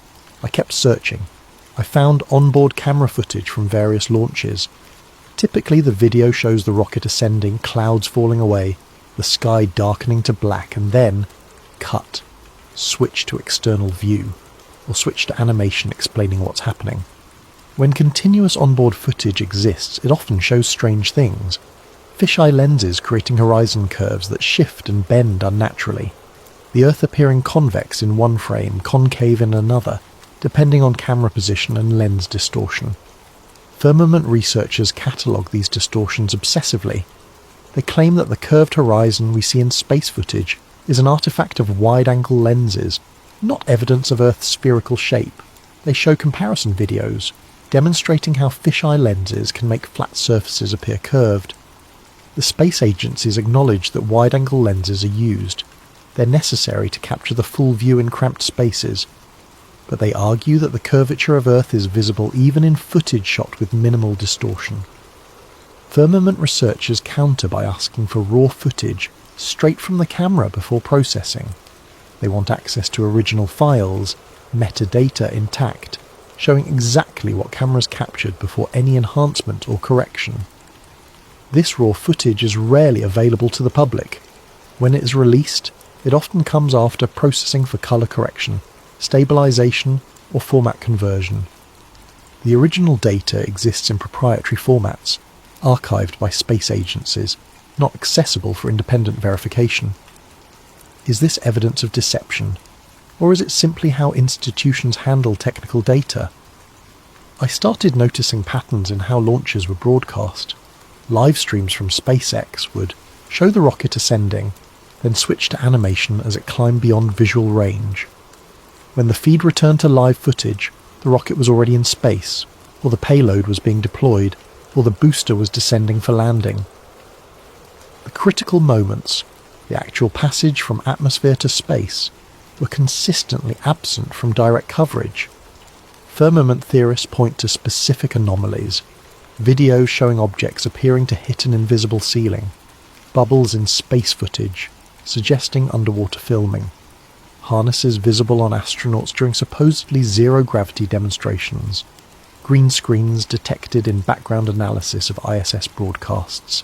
Each anomaly has official explanations. Bubbles are condensation or ice particles. Harnesses are equipment tethers for safety. Green screens are used for educational demonstrations, not actual space footage.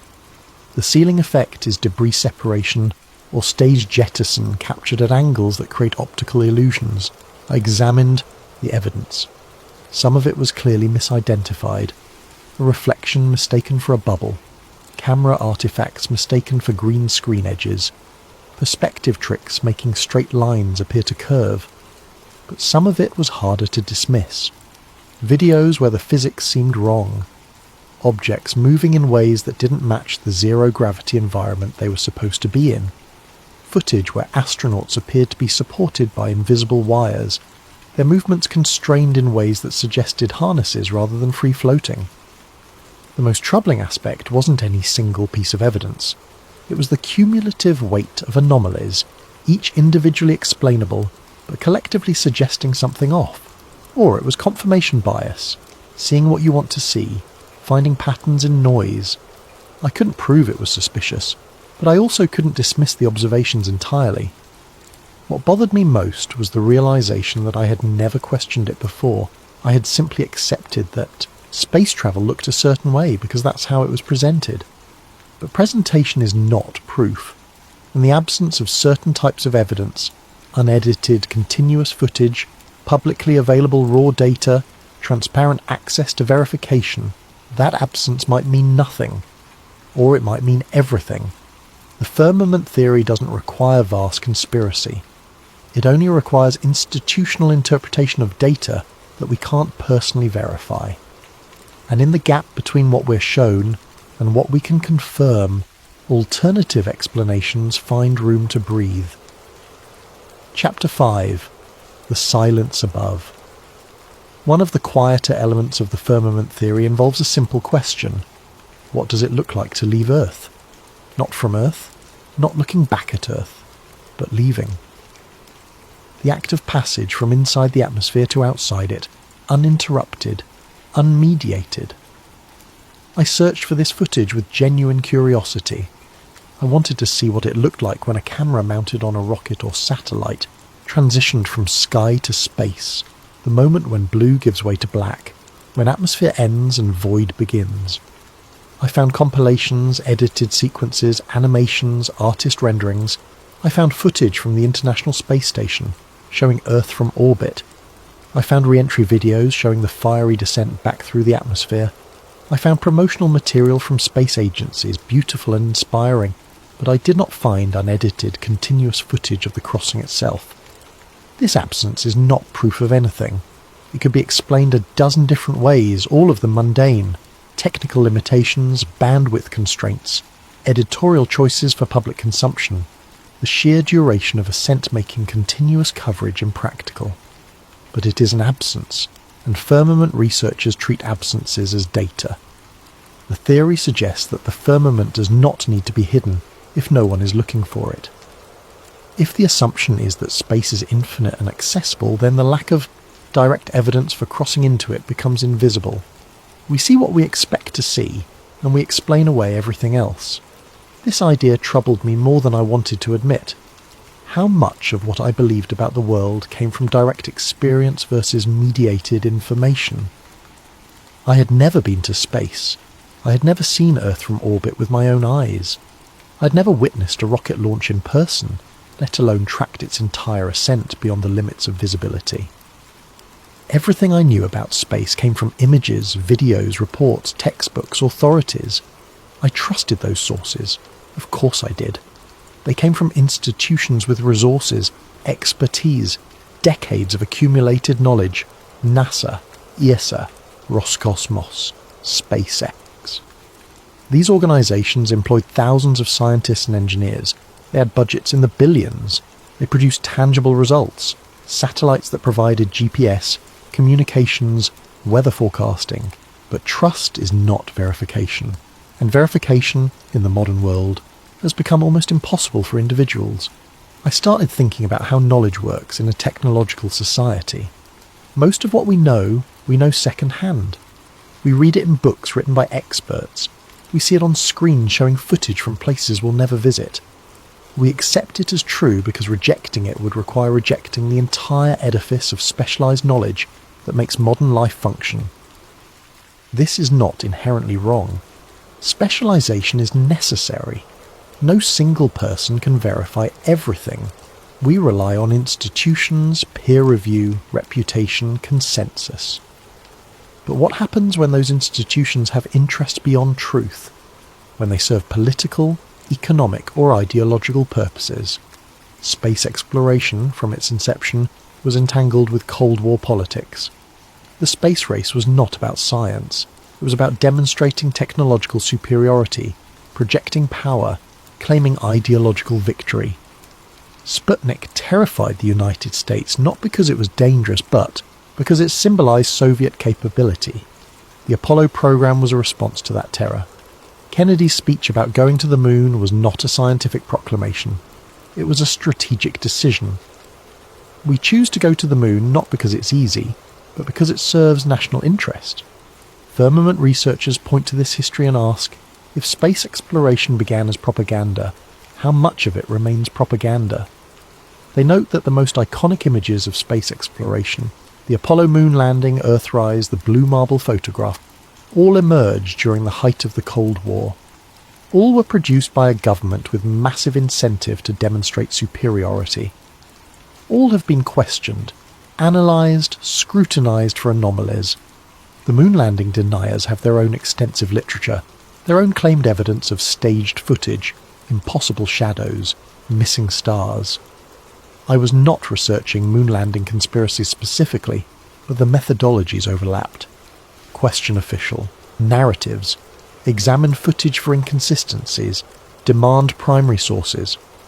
The firmament theory doesn't necessarily deny that Apollo happened. It questions what Apollo actually accomplished. Maybe astronauts went up. Maybe they orbited in high altitude. Maybe they landed somewhere. But did they land on a rock orbiting Earth at 250,000 miles away? Or did they land on something within the enclosed system, something we call the moon but misunderstand fundamentally? These questions feel absurd, but absurdity is not refutation. I kept returning to the central problem. Everything I knew about space came through mediation.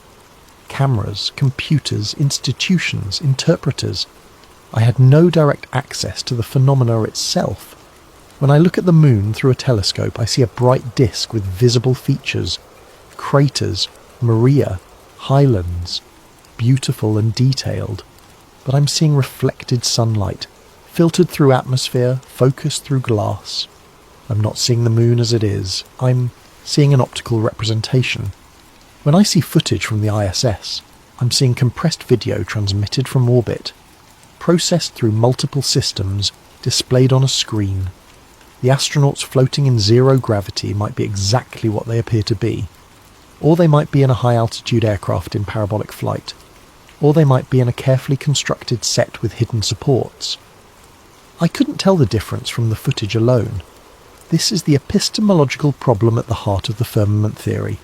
We live in an age of unprecedented access to information, an unprecedented distance from primary experience. We can see more than any previous generation but verify less. The firmament might exist or might not, but our relationship to truth has become so mediated that certainty is elusive regardless.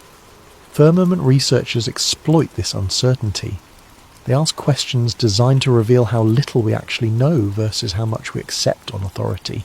Have you personally measured the distance to the sun? Have you calculated Earth's circumference independently? Have you verified that satellites exist in the orbits claimed? Have you confirmed that the laws of physics operate the same everywhere in the universe? The answer to all of these is no for nearly everyone. We accept these things because experts tell us they're true, and most of the time, that's sufficient. The GPS on my phone works, weather satellites provide accurate forecasts, the ISS is visible passing overhead on clear nights. But working doesn't prove the explanation. The geocentric model with complex epicycles also worked within its limits. Ptolemy's calculations produced accurate predictions for centuries. The model was useful without being true. Maybe our current model is the same. Useful, predictive, explanatory within certain bounds, but fundamentally wrong about the underlying structure of reality.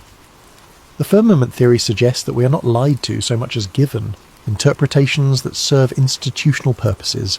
The data might be real, the interpretation might be convenient, and in a world where direct verification is impossible, convenience can masquerade as truth indefinitely. Chapter 6. Antarctica and the Edge. Antarctica appears in almost every firmament discussion, often as the single most important piece of evidence for the theory. The claim is straightforward. Antarctica is not just a continent, it is a boundary. Not the southern edge of a spherical Earth, but the outer edge of the known world encircling everything else. In the firmament model, Antarctica functions as a perimeter, a wall of ice that surrounds the oceans and continents, marking the limit of the enclosed system. Beyond Antarctica, if the theory is correct, lies nothing, or something unknowable, or the edge of the firmament itself. This idea is not new. Before modern exploration, Antarctica existed in European imagination as Terra Australis Incognita, unknown, southern land. Medieval and Renaissance maps sometimes depicted it as a vast ring encircling the known continents, a counterbalance to the landmasses of the north. These maps were speculative. Cartographers included Terra Australis not from observation but from theory. They believed the world needed symmetry, that northern lands required southern equivalents to maintain balance, so they drew Antarctica before anyone had seen it. When actual exploration began in the 18th and 19th centuries, the picture that emerged was complicated. Captain James Cook circumnavigated Antarctica between 1772 and 1775, becoming the first explorer to cross the Antarctic Circle. But he never saw the mainland. He encountered impenetrable ice barriers that prevented further south penetration. He sailed along the ice edge for thousands of miles, mapping its extent but never confirming what lay beyond. Cook's journals describe the ice barrier as seemingly endless. He would sail parallel to it for days, weeks, always finding more ice, never finding passage. He concluded that if land existed beyond the ice, it was unreachable and uninhabitable. Firmament researchers point to Cook's voyage as evidence. He didn't circumnavigate a continent, he circumnavigated the ice barrier that surrounds the known world. The distance he travelled, over 60,000 miles, is far greater than the circumference of Antarctica as currently mapped. The official explanation is that Cook didn't sail in a tight circle around the continent. He meandered, followed ice flows, retreated and advanced based on conditions. His path was irregular, not a direct circumference, but the raw distance travelled remained striking. Later expeditions claim to have discovered and mapped the Antarctic mainland, but firmament researchers question these claims. They note that Antarctica is the least mapped, least verified continent. Most of its interior is inaccessible. What we call accurate maps are largely based on aerial surveys, satellite imagery, and ice-penetrating radar, all subject to interpretation. No one has walked across Antarctica following a route that would definitively confirm its shape. The few transcontinental expeditions followed predetermined paths, usually seeking the South Pole, not attempting to map the entire coastline or verify the overall structure. And then there's the Antarctic Treaty. Signed in Washington in December 1959, the Antarctic Treaty designated Antarctica as a scientific preserve. It banned military activity, prohibited mineral mining, suspended territorial claims, and established international cooperation in research. On its face, the treaty seems reasonable. Antarctica is harsh, remote, environmentally sensitive. International protection makes sense. But firmament theorists see something else. They note that the treaty was signed during the Cold War, a period when the United States and Soviet, Union agreed on almost nothing, yet both nations, along with 10 others, immediately signed a binding agreement about Antarctica. Why? What made Antarctica so important that ideological enemies found common ground there? The treaty's provisions are extensive. Article 1 prohibits any military activity. Article 7 allows any signatory nation to inspect any other nation's Antarctic stations at any time. Article 9 establishes regular consultative meetings to discuss Antarctic governance. But the most interesting provision is the implicit one. All territorial claims are frozen. 7 nations had claimed portions of Antarctica before the treaty. The treaty doesn't resolve these claims. It suspends them indefinitely. No new claims can be made. Existing claims cannot be enforced or expanded. Firmament researchers ask, why freeze territorial claims on a frozen wasteland? If Antarctica is just ice and rock with no strategic value, why bother with complex international governance? The official answer involves science and environmental protection. Antarctica is pristine, valuable for research, vulnerable to exploitation. The treaty preserves it for peaceful study. But firmament theorists suggest the treaty serves another purpose: controlling access. By making Antarctica an international preserve, no single nation can claim it, but also no independent expedition can explore it freely. I investigated this claim. I found that visiting Antarctica is indeed difficult. Tourism exists, but it's heavily regulated. Tour operators must follow strict protocols established by the International Association of Antarctica Tour Operators. Landing sites are limited, activities are restricted.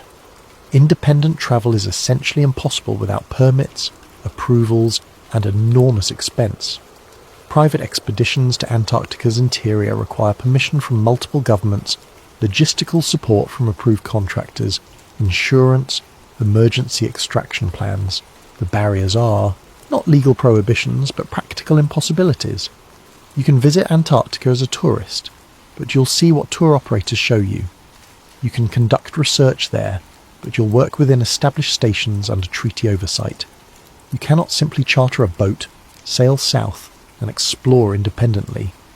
Firmament researchers catalogue stories of people who tried, adventurers who planned Antarctic expeditions and faced bureaucratic roadblocks, researchers whose projects were denied permits for vague reasons, filmmakers who requested access to interior regions and were told no.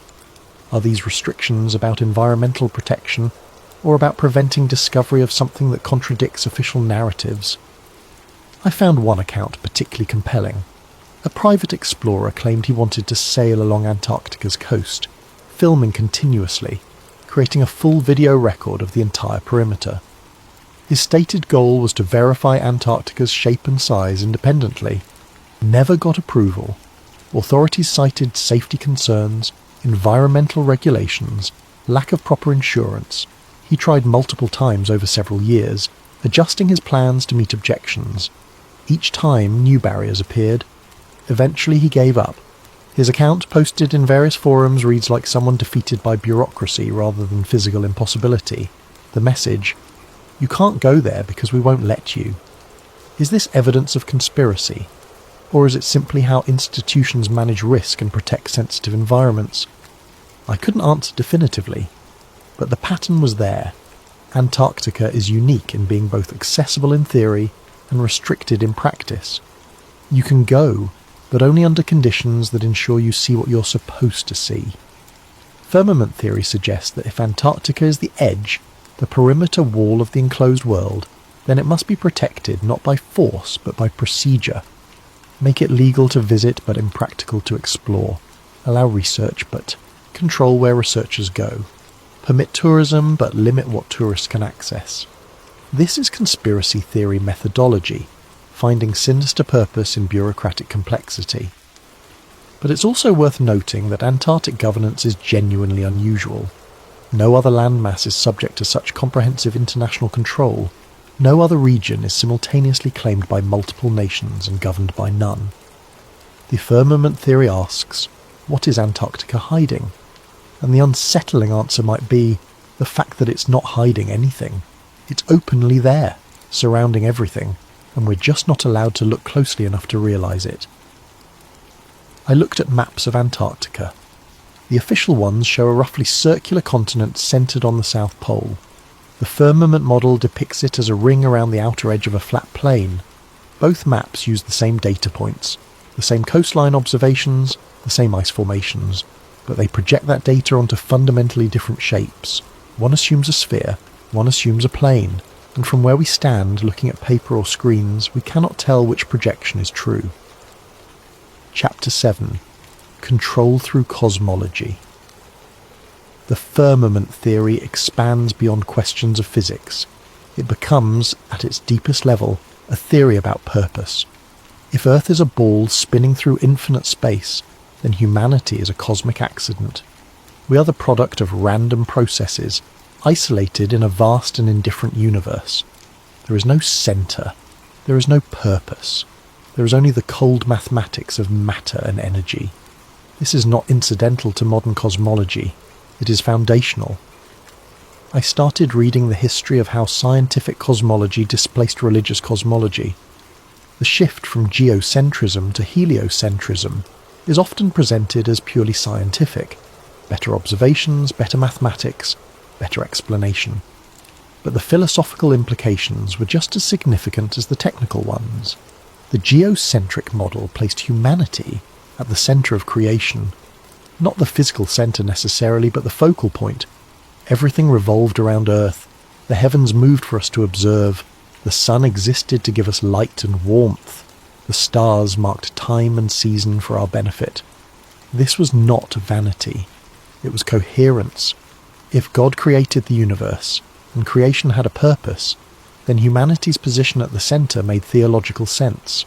We were the purpose. The cosmos existed in relation to us. The heliocentric model shattered that coherence. Suddenly Earth was just another planet, orbiting just another star in just another galaxy among billions. We were not central. We were peripheral, cosmically insignificant. Copernicus understood this. That's why he hesitated to publish. He knew the implications extended beyond astronomy into theology. If Earth is not the centre, then what is humanity's relationship to the divine? Giordano Bruno took the next step. He proposed that the universe was infinite, filled with countless stars and planets, possibly harbouring other life. He was burned at the stake in 1600, officially for heresy, but the specific heresy was cosmological, denying the uniqueness of Earth and humanity. The Church resisted heliocentrism, not because of stubbornness, but because they understood what was at stake. If the cosmos has no centre, then it has no hierarchy. If it has no hierarchy, then it has no order imposed by divine will. If there is no divine order, then there is no transcendent meaning. Modern secular thinkers celebrate this as liberation from superstition. We don't need cosmic purpose. We create our own meaning. We are free from the burden of predetermined significance. But firmament theorists ask, what if that freedom is actually loss? If Earth is enclosed, if we live inside a created system with boundaries and structure, then everything changes. We are not random. We are placed. We are contained. We are perhaps observed. Purpose becomes possible. Again, not as human construction, but as cosmic fact. The psychological implications are profound. An infinite universe invites nihilism. A bounded creation invites meaning. And meaning, whether comforting or terrifying, changes how people live. I found myself thinking about Friedrich Nietzsche's proclamation, God is dead. He didn't mean this literally. He meant that modernity had made God unnecessary. The infinite mechanical universe explained itself without divine intervention. Humanity no longer needed theology to understand the cosmos. But Nietzsche also understood the consequences. If God is dead, if cosmic purpose disappears, then we face the abyss of meaninglessness. The death of God was not victory, but crisis. We killed God, Nietzsche wrote, and now we must become gods ourselves to be worthy of the deed. Modern culture has not become godlike. It has become fractured, anxious, searching desperately for meaning in a universe that offers none. Depression, suicide, addiction, despair. These are not just personal failures, but existential responses to cosmic insignificance. Firmament researchers argue that this is intentional, not that specific individuals conspired to make people miserable, but that the shift from bounded creation to infinite void served powerful interests.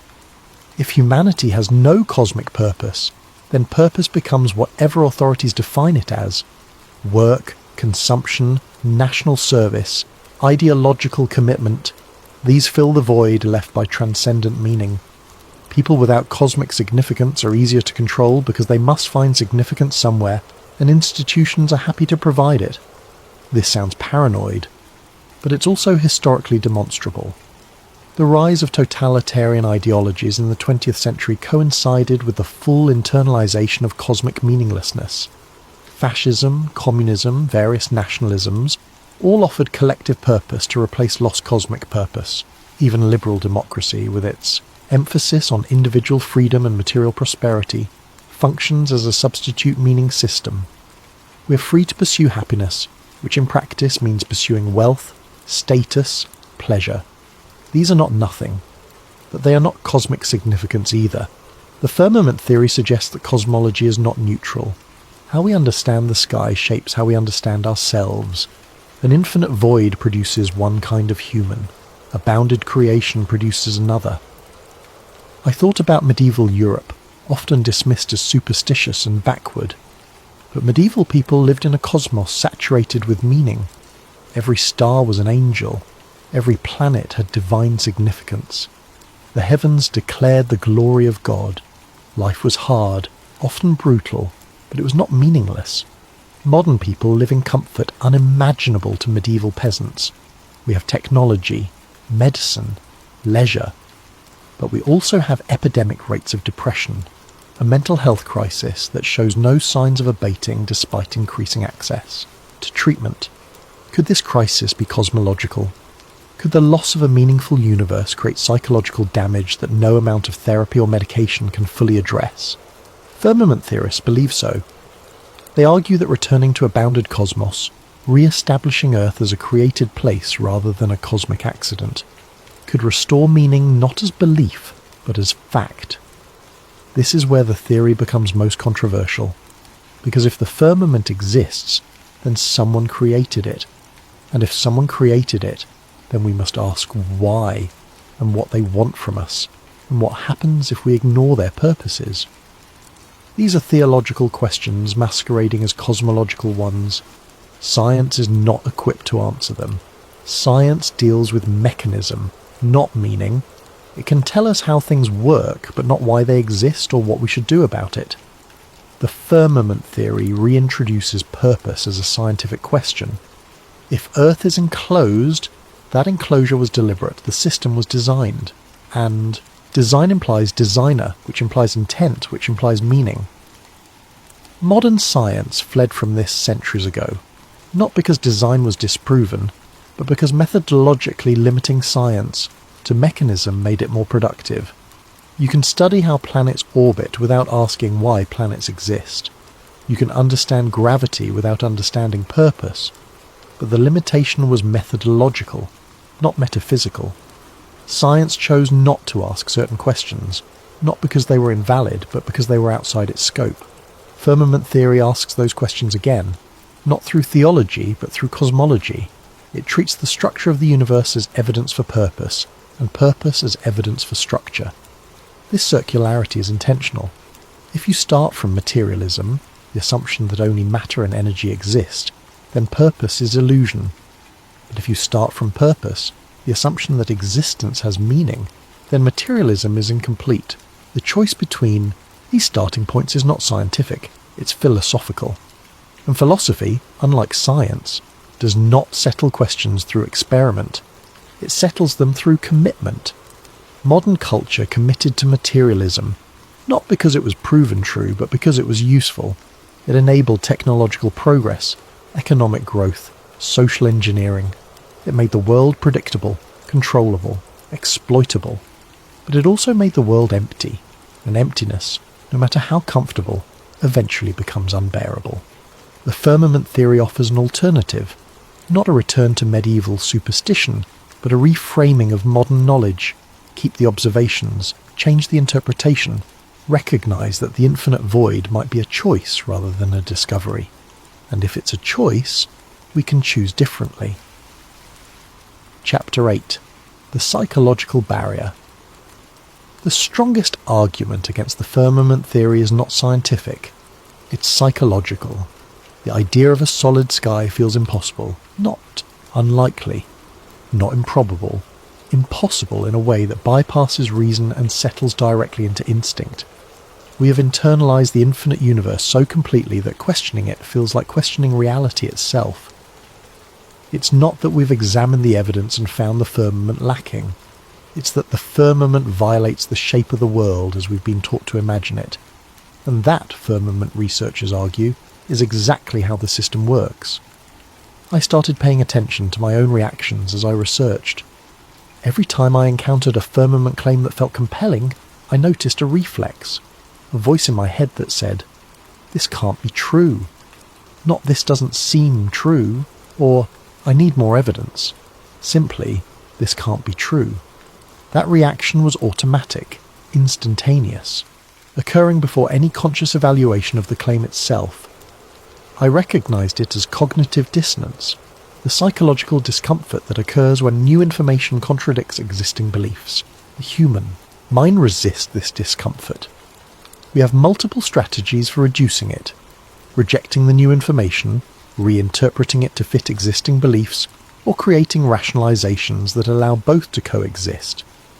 What we rarely do is actually change the foundational belief, because foundational beliefs are integrated into our entire understanding of reality. Changing them means rebuilding from scratch. The firmament theory, if true, would require exactly that kind of rebuilding. Everything I learned about the universe, from elementary school through university, would need to be re-examined. Not just astronomy, but physics, geology, history, philosophy. The entire edifice of modern knowledge rests on certain cosmological assumptions. If those assumptions are wrong, the edifice doesn't just modify, it collapses. This is terrifying.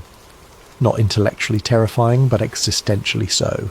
It means that the authorities I trusted were wrong. The institutions that educated me failed. The consensus, reality I share with billions of people, is mistaken. More than mistaken, constructed. Built deliberately to produce a certain kind of understanding, a certain kind of human being. I found myself thinking about education, how we learn about the universe from childhood. Picture books showing the solar system, the planets orbiting the sun, Earth as a blue marble floating in black void. These images are presented as photographs, as direct representation of reality. But they're not. They're artist renderings, composites, CGI reconstructions based on data interpreted through models. The photograph of Earth from space that hangs in classrooms is usually a composite of multiple images stitched together and colour-corrected for visual appeal. Nothing wrong with that inherently, but we're not told it's a composite. We're shown it as truth, and we internalise it as truth, and by the time we're old enough to question, the belief is so fundamental that questioning feels absurd. This is social conditioning. Not in the sinister sense of deliberate brainwashing, but in the mundane sense of how cultures transmit worldviews. Every society teaches its children a cosmology. Medieval Europe taught bounded heavens and divine hierarchy. Ancient Egypt taught the sky goddess Nut arching over the earth. Modern society teaches infinite space and cosmic insignificance. None of these cosmologies is self-evident. All require teaching, reinforcement, correction, when children's natural observations differ from approved understanding. I remembered being told as a child that the earth was round. I looked at the horizon, it appeared flat. I was told this was because the earth is very large and I was very small. The curvature exists but is imperceptible at ground level. I accepted this explanation. What choice did I have? Every adult, every teacher, every book agreed. Doubting would have meant doubting everything, isolating myself from consensus reality. So I learned to trust authority over observation. I learned that what appears true might be false, and what appears false might be true, and the way to navigate this is to trust experts. This is not unreasonable. Experts exist for good reason. Specialization is necessary, but it creates dependence. And dependence creates vulnerability to deception, whether intentional or accidental. Firmament theory survives because it identifies this vulnerability and exploits it. It asks, what if the experts are wrong? Not about everything, but about this one foundational thing.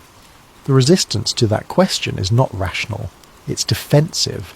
It's the mind protecting itself from chaos. Psychologists have studied this phenomenon. When people's worldviews are threatened, they don't respond with careful evaluation of evidence. They respond with increased commitment to existing beliefs, dismissal of contradictory information, and hostility towards sources of threat.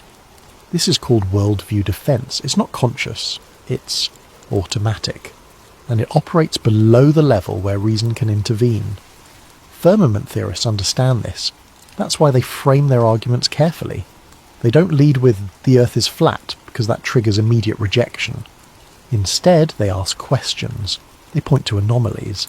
They invite curiosity rather than demanding belief. The method is Socratic.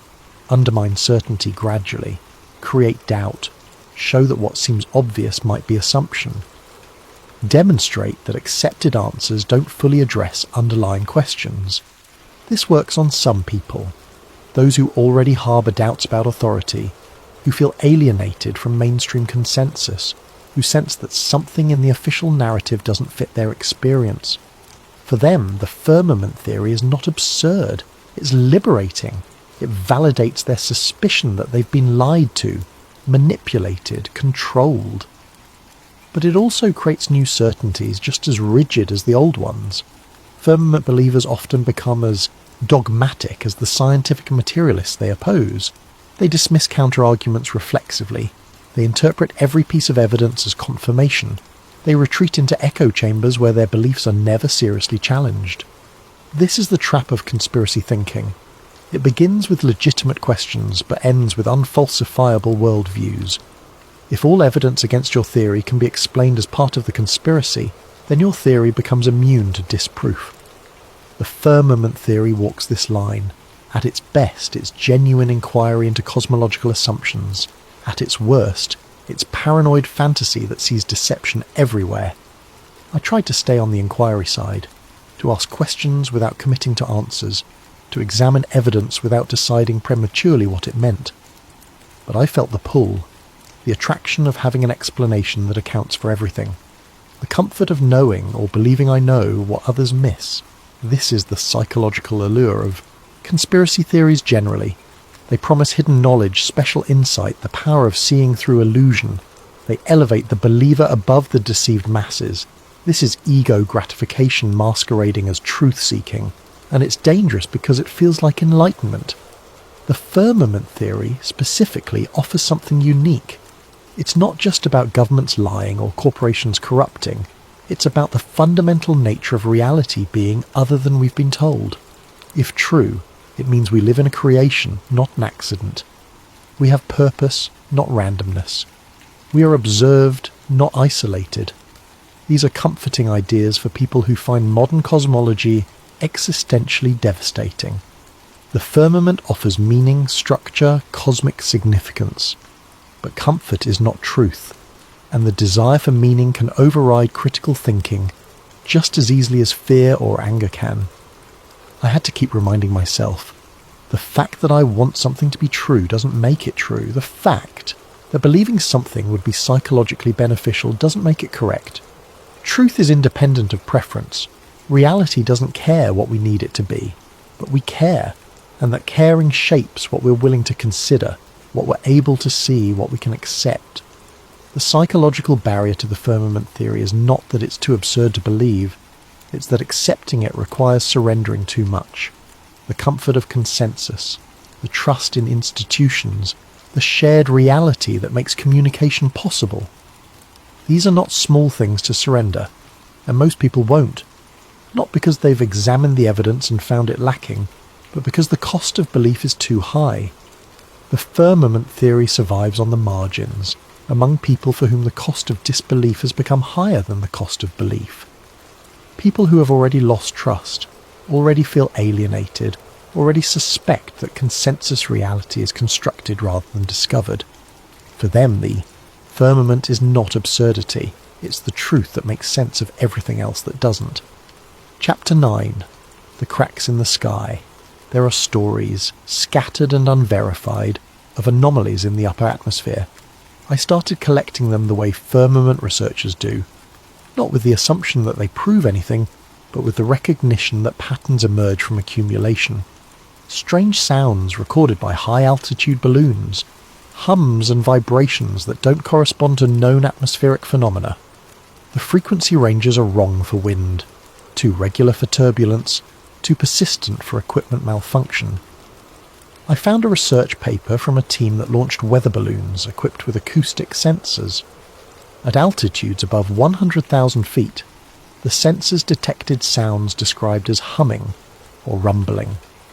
The sounds occurred consistently at similar altitudes across multiple launches. The researchers noted them in their data but had no explanation. Atmospheric pressure at that height is too low for conventional sound propagation. Yet the sensors recorded something. The paper was published in a minor journal. I found no follow-up studies. The phenomenon was noted and abandoned, filed under unexplained and forgotten. Firmament researchers catalogue this as evidence of the barrier. They suggest the sounds are the firmament resonating, vibrating, responding to pressure from below or forces from beyond. Is that what it is? Or is it electromagnetic interference misinterpreted as sound? Or some atmospheric effect science hasn't yet explained? I couldn't know, but the sounds were recorded. That much was verifiable. Then there are the lights. Unexplained light patterns observed by pilots and astronomers. Not auroras, which are well understood. Not meteors or satellites or conventional aircraft. Something else. I read accounts from commercial pilots describing flashes above the cloud layer. Brief, intense, blue-white light that illuminates the sky at altitudes when nothing should be. The flashes don't fall like meteors. They don't move like aircraft. They appear, pulse, and vanish. One pilot described seeing these lights during a transoceanic flight. He reported them to air traffic control. They had no explanation. Other aircraft in the area saw nothing. His cockpit instruments showed no anomalies, but the lights were there, he insisted, visible for perhaps 5 or 10 seconds before disappearing. He filed a report. Aviation authorities investigated. No explanation was found. The incident was classified as unexplained atmospheric phenomenon and closed. Firmament theorists point to these reports as glimpses of the barrier. They suggest the lights are energy discharges where objects, meteors, space debris or something else, strike the firmament and disperse. In conventional cosmology, these lights might be sprites or elves, upper atmospheric electrical phenomena associated with thunderstorms, but the sightings firmament researchers catalogue occur in clear conditions without nearby storms, at altitudes higher than where sprites typically form. Again, unexplained, not proof. But the accumulation is notable. There are also reports from people who claim to have witnessed objects appearing to stop at a certain altitude. Rockets, high-altitude aircraft, even meteorites that seem to strike something invisible and bounce or disintegrate. One account described a rocket launched from a private facility, designed to reach extreme altitude. The launch was filmed. In the footage, the rocket ascends normally until it reaches approximately 300,000 feet. Then it appears to hit something. The trajectory changes abruptly. The rocket tumbles, breaks apart, and falls. The official explanation was structural failure due to atmospheric stress. But the failure occurred at an altitude where atmospheric pressure is negligible, and the change in trajectory was sudden, as if encountering resistance rather than failing from internal stress. Firmament researchers analysed the footage frame by frame. They claim the rocket didn't break from stress. It hit something solid, invisible, and shattered on impact. Could they be right? Or are they seeing what they want to see in ambiguous footage? I watched the video multiple times. The rocket does change trajectory suddenly. The breakup is rapid, but rockets are complex machines operating at extreme conditions. Failure can be sudden without requiring invisible barriers. Still, the footage is unsettling. something happened at that altitude. Whether it was structural failure or impact with a boundary depends on assumptions I couldn't verify.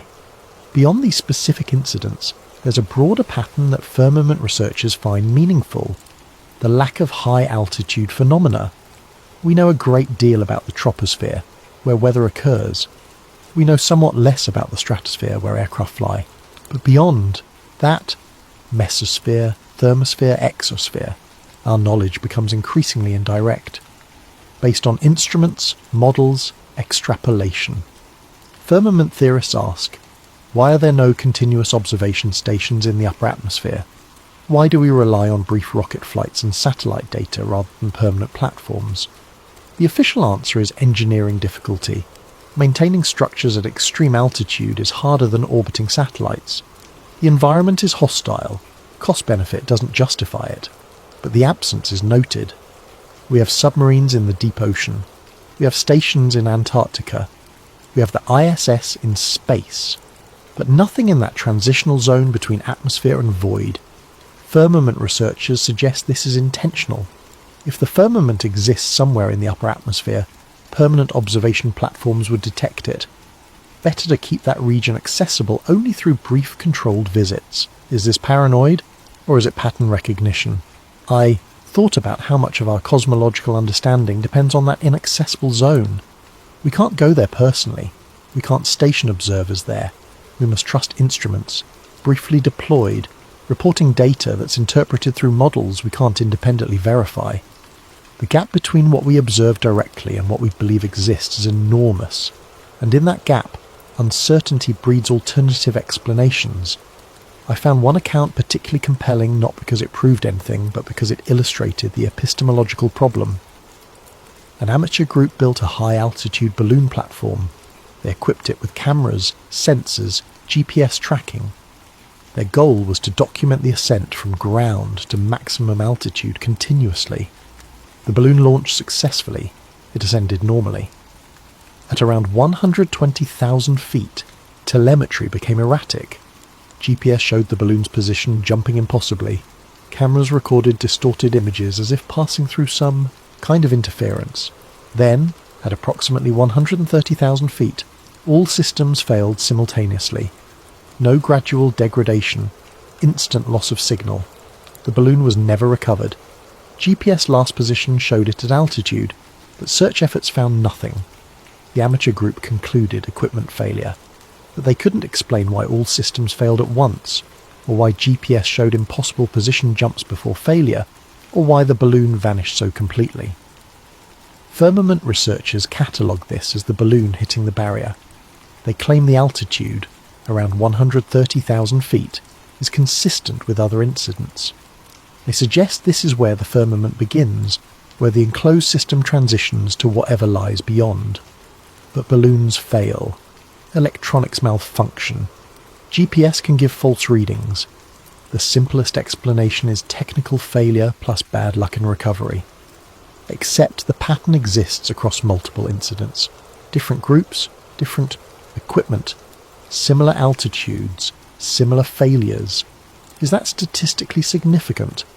Or is it confirmation bias, selectively remembering failures that fit the theory while ignoring the hundreds of successful high-altitude balloon flights that encountered no anomalies? I didn't know. I couldn't know without comprehensive data on all high-altitude balloon flights, their failure rates, the specific altitudes where failures occur, the types of failures experienced. That data might exist somewhere, but I didn't have access to it, and without it, I was left with anecdotes, patterns that might be real or might be imagined. This is the frustration of investigating the firmament theory. The evidence is always almost compelling but never quite definitive, suggestive but not conclusive, enough to maintain curiosity but not enough to force conviction. The cracks in the sky, if they exist, are subtle, not gaping holes that prove the barrier but hints, glimpses, moments when the ordinary seems slightly wrong in ways that resist easy explanation. Firmament researchers call this the veil effect. The truth is not hidden perfectly. It shows through occasionally, but it shows through ambiguously, in ways that can always be explained away by those committed to the conventional model. If you believe in the firmament, these anomalies confirm it. If you believe in infinite space, these anomalies are explained away. The data doesn't force a conclusion, it allows interpretation. And interpretation, I was realizing, is everything. The same observations that convince one person leave another unmoved. Not because one is smart and the other stupid, but because they start from different assumptions about what's possible. The firmament theory doesn't need smoking gun evidence. It needs accumulated anomalies, unexplained phenomena, gaps in official explanation. It thrives on uncertainty, on the recognition that we know less than we pretend to know. And in a world built on claimed certainty, admitting uncertainty is radical. Chapter 10. The Unanswered Question. By the time I reached this point in my research, I realized the firmament theory is not something you prove or disprove in a conventional sense. It's a framework, a lens, a way of interpreting the same data everyone else has access to but arriving at different conclusions. The question is not whether the sky is solid. The question is, how would we know if it was? If we live inside a closed system, if the sky is a boundary we cannot cross, then every piece of evidence we encounter would be interpreted through a model that assumes the opposite. We would see launches, orbits, satellites, space stations, and we would assume they prove infinite space because that's the only framework we've been given. But what if the framework is wrong? What if everything we observe is real but explained incorrectly? I thought about how science progresses. The standard story is that new evidence forces new theories. We observe something that doesn't fit the current model, so we develop a better model. Truth emerges through accumulation of knowledge. But that's not quite accurate. Science changes through paradigm shifts. An old framework is replaced not when evidence disproves it, but when a new framework explains the same evidence more effectively. The classic example is the transition from Newtonian physics to relativity. Newton's laws worked perfectly for everyday phenomena. They still do. Engineers use Newtonian mechanics for most calculations, but Einstein showed that at extreme velocities and gravitational fields, Newton's laws were approximations, not absolute truths. Einstein didn't prove Newton wrong. He showed that Newton's framework was incomplete, useful within certain limits but inadequate for the full range of physical phenomena. Could the same be true for cosmology? Could the infinite space model be useful, predictive, effective for certain purposes, but fundamentally incomplete? Firmament theorists believe so. They argue that the heliocentric infinite universe model works because it's internally consistent, not because it's true. You can make accurate predictions, build working technology, navigate successfully, all while operating within a flawed framework. Because frameworks don't have to be true to be useful. Ptolemy's geocentric model was useful for over 1,000 years. It made accurate predictions. It allowed navigation, calendar keeping, astronomical observation. The fact that it was based on Earth being the centre didn't prevent it from functioning. Copernicus's heliocentric model was simpler, but it wasn't immediately more accurate. Early heliocentric calculations were often less precise than Ptolemaic ones. The model won not because it was proven true, but because, over time, it proved more adaptable, more elegant, more compatible with emerging physics. Now we have Einstein's relativity, which tells us that there is no absolute frame of reference. Motion is relative to the observer.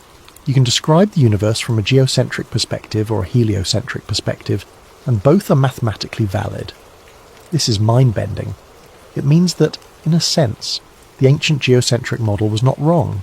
It was one valid description among many. Firmament theorists seize on this. If motion is relative, if there's no absolute frame of reference, then claiming Earth orbits the Sun is no more true than claiming the Sun orbits Earth. Both are valid perspectives. Both can be used to calculate planetary positions. The choice between them is not empirical, it's practical. We choose the heliocentric model because it makes the math simpler, not because it's objectively true, and if that choice is practical rather than true, then other choices are possible, other frameworks, other cosmologies.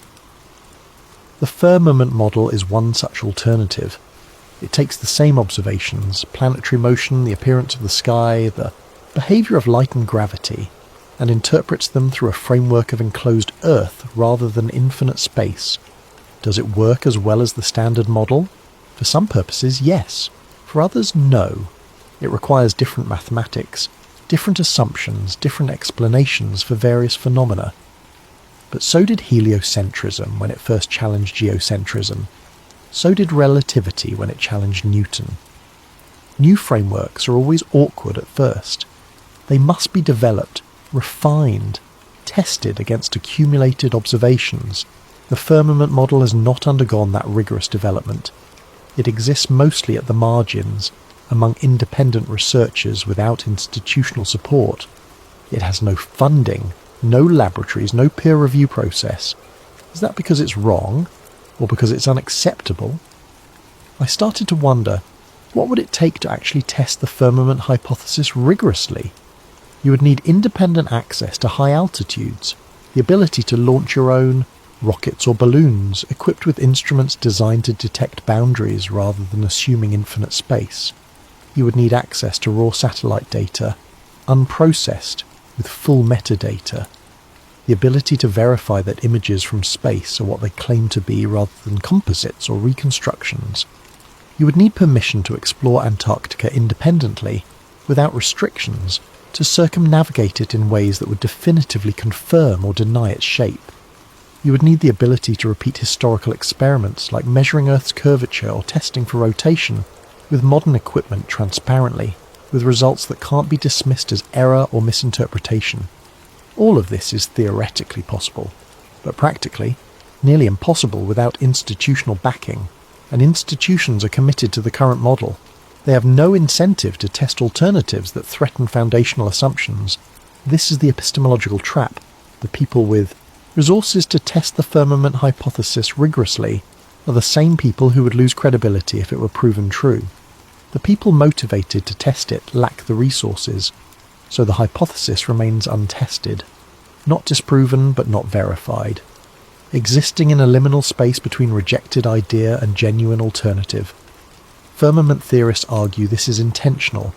The system protects itself not through active suppression, but through structural barriers. Make independent verification prohibitively expensive, restrict access to necessary locations, classify alternative frameworks as fringe before they can be seriously examined. Is this conspiracy, or is it simply how institutions function? They conserve what works, they resist change, they defend their paradigms not from malice but from investment, intellectual, professional, financial. Thomas Kuhn called this normal science. The day-to-day work of science happens within accepted paradigms. Revolutionary challenges to those paradigms are rare and resisted until the accumulated anomalies become overwhelming. Have the anomalies around cosmology become overwhelming? Firmament theorists believe so. They point to dark matter and dark energy, mysterious substances invented to make observations fit the model. They point to the cosmological constant problem, the horizon problem, the flatness problem, fundamental questions in cosmology that remain unanswered. They argue that maybe these aren't problems with the details, but problems with the foundation. Maybe the model itself is wrong, and no amount of adjustment will make it right. But mainstream cosmology responds. These are puzzles, not failures. Science always has unsolved problems. That doesn't mean the framework is wrong, just incomplete. Who's right? I couldn't say. Both arguments have merit. Science is always incomplete, but sometimes incompleteness indicates deeper error. What struck me most was the realization that I couldn't decide through pure reason. The question is too large, too foundational. It touches on epistemology, metaphysics, the nature of knowledge itself. How do we know what we know? Through observation, through authority, through institutional consensus, through personal verification. Each method has strengths and weaknesses. Each can lead us astray. And when they conflict, when observation seems to contradict authority, when personal investigation challenges consensus, we must choose which to trust. That choice reveals our values, what we believe about truth, knowledge, power, and trust. The firmament theory asks us to distrust authority, to question consensus, to privilege direct observation over expert interpretation.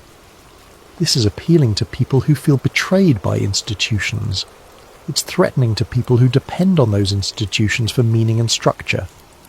But it's not simply right or wrong. It's a different epistemological stance, with different risks and different rewards. Trust authority. You might be deceived, but you benefit from accumulated knowledge. Distrust authority. You might discover hidden truth, but you might fall into paranoid delusion. Both paths are dangerous. Both require wisdom to navigate. I don't have that wisdom. I'm still learning, still trying to figure out how to evaluate claims that exceed my ability to verify directly. The firmament theory taught me this much. I know less than I thought I knew. The confidence I had in modern cosmology was not based on personal investigation, but on trust. And trust, while necessary, is not knowledge. Maybe the sky is solid. Maybe it's infinite void. Maybe the truth is something neither model captures. But the question matters. Not because answering it will change how I live. I'll still wake up, work, eat, sleep regardless of the sky's nature. But because asking it reveals the limits of my knowledge and the structure of my beliefs. And those limits, those structures, are worth examining whether the firmament exists or not. The exercise of questioning fundamental assumptions has value. It makes me more careful about certainty, more aware of how much I accept on faith, more humble about the difference between what I know and what I've been taught. And maybe that's the real purpose of the firmament theory. Not to prove the sky is solid, but to prove that we're still capable of asking. The resistance to that question, the immediate dismissal, the reflex that says this is too absurd to consider. That resistance might be the most interesting data of all. Because if the sky is solid, if we live in a contained world, then the system would not need to hide it perfectly. It would only need to make the idea of questioning it feel absurd, and it has succeeded. Epilogue. Living under a ceiling. I looked up at the night sky after finishing my research. It looked exactly the same as it always had. Calm, infinite, open. The stars were bright. The moon hung low on the horizon. The key of darkness stretched on forever, or seemed to. I didn't know if the firmament was real. I still don't. But I understood why the theory persists. Why it attracts people who are not fools, not uneducated, not detached from reality. It persists because it asks a question that should not matter but does. What if the most fundamental assumption of modern cosmology is wrong? If the sky was never meant to open? If we live inside something rather than on something? If the boundary above us is real but invisible? Then the greatest illusion would be believing it already disappeared. And perhaps that's the point. Not to prove the firmament exists, but to prove that we are still allowed to ask. I turned away from the sky and went inside. The stars remained where they were, fixed or distant, solid or infinite. I would never know for certain, but I would keep looking, because some questions once asked cannot be unasked, and maybe that's exactly what they're afraid of.